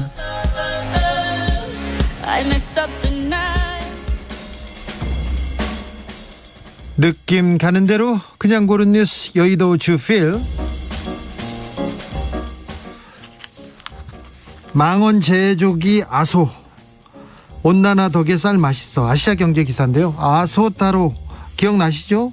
아베 정권에서 장관을 했고요. 지금은 자민당 부총리입니다. 근데 홋카이도에 가서 이런 얘기를 했답니다. 선거 거리 연설에서 온난화 덕에 홋카이도 쌀이 더 맛있어졌다. 아니, 홋카이도 농민들 덕분이 아니라 온도가 높아져서 쌀이 맛있어졌다고요? 아, 일본에서는 이 정도 망언해야 장관 하나 봅니다. 아소타로가 그 전에 뭐라고 했냐면요. 오염수, 후쿠시마 오염수 그 물 마셔도 아무렇지도 않다고 얘기했었어요. 그리고는 도쿄올림픽 취소해야 된다는 여론이 생기자 저주받은 올림픽이라고도 했고요. 그다음에 그 대만 문제를 논할 때는 대만의 높은 교육 수준은 일본의 식민 지배 덕분이다 이렇게 얘기했습니다. 그리고 노인 의료비 언급하면서는 노인이 어서 죽을 수 있게 해야 한다 이런 얘기도 했어요. 이 정도 돼야 자민당 중진이 되고 이 정도 해야 일본을 이끄는 지도자가 될 수 있는 것 같습니다. 위안부 할머니들한테는 아직도 가슴에 못을 박고 있는 얘기를 계속해서 쏟아내고 있습니다. 일본 정치인들이요. 가난 병마와 싸우다 안중근 조카 며느리 박태정 여사 별세. 연합뉴스 기사입니다. 어제 박태정 여사의 발인이 있었습니다. 그런데 그저께 돌아가셨어요. 사실은 3일장도 못 치르고 너무 가난해서 너무 생활구에 힘들어서 3일장도 못 치르고 이렇게 장례를 치렀습니다. 장례식에는 10여 명만 이렇게 참석했다고 합니다. 박태정 여사는 안중근 의사의 친동생 독립운동가인 안정근 의사의 며느리였습니다. 안정근, 안공근, 안중근 의사의 형제들 모두 독립운동을 했었는데 안정근 그 의사는 청산리 전투에도 참전했었는데 광복 이후에 한국에 오지 못하고 상하이에서 숨졌습니다. 안궁근 의사도 39년에 실종됐었죠. 박 여사의 부군 안진생 선생은 해군 장교였습니다. 그리고 외교관 생활을 했는데 여러 나라 대사를 지냈는데 전두환 정권에 의해서 강제 해임됐어요. 갑자기 1980년대에 쿠데타로 정권을 잡고 나서 해임합니다. 그 자리에 이제 대사에 군인들을 보냈는데 그때 충격으로 뇌경색을 얻었고 88년에 사망했습니다. 부군이 사망하자 가세는 급격히 기울었고요. 매달 받는 50만 원 수당으로 이렇게 생활을 했다고 하는데 월세방을 전전했습니다. 그런데 올 3월 간병을 해주던 딸이 먼저 숨져서 더 어려운 삶을 살다가 이렇게 가셨습니다. 제가 예전에 취재해서 기사를 썼는데 친일파 할아버지 너무 감사합니다. 이런 친일파 후손들 기사들, 그리고 독립군 할아버지 배가 고파요. 그 공공한 독립군 후손들의 얘기를 썼었는데 우리 박태정 여사는 그렇게 쓸쓸하게 어렵게 갔습니다. 많은 독립 열사의 자손들이 이렇게 쓸쓸하게 공공하게 지내고 있어서 마음이 아픕니다. 가을이 오고 겨울이 오는데 더 슬퍼집니다. 김민기의 상록수 들으면서 여기서 마무리하겠습니다. 오늘 돌발 퀴즈의 정답은 동양평화론입니다. 네. 동양평화론. 안중근 의사는 그렇게 역사적인 일을 했는데 안중근 의사의 자손들은 모두 이렇게 미국으로, 중국으로, 그리고 북한으로, 한국으로 이렇게 갈라져서 제대로 평가받지도 못하고 공공한 삶을 이어가고 있다는 것이 더 가슴 아픕니다. 저는 내일 오후 5시 5분에 돌아오겠습니다. 지금까지 주진우였습니다. 온누리 끝까지 맘껏 부르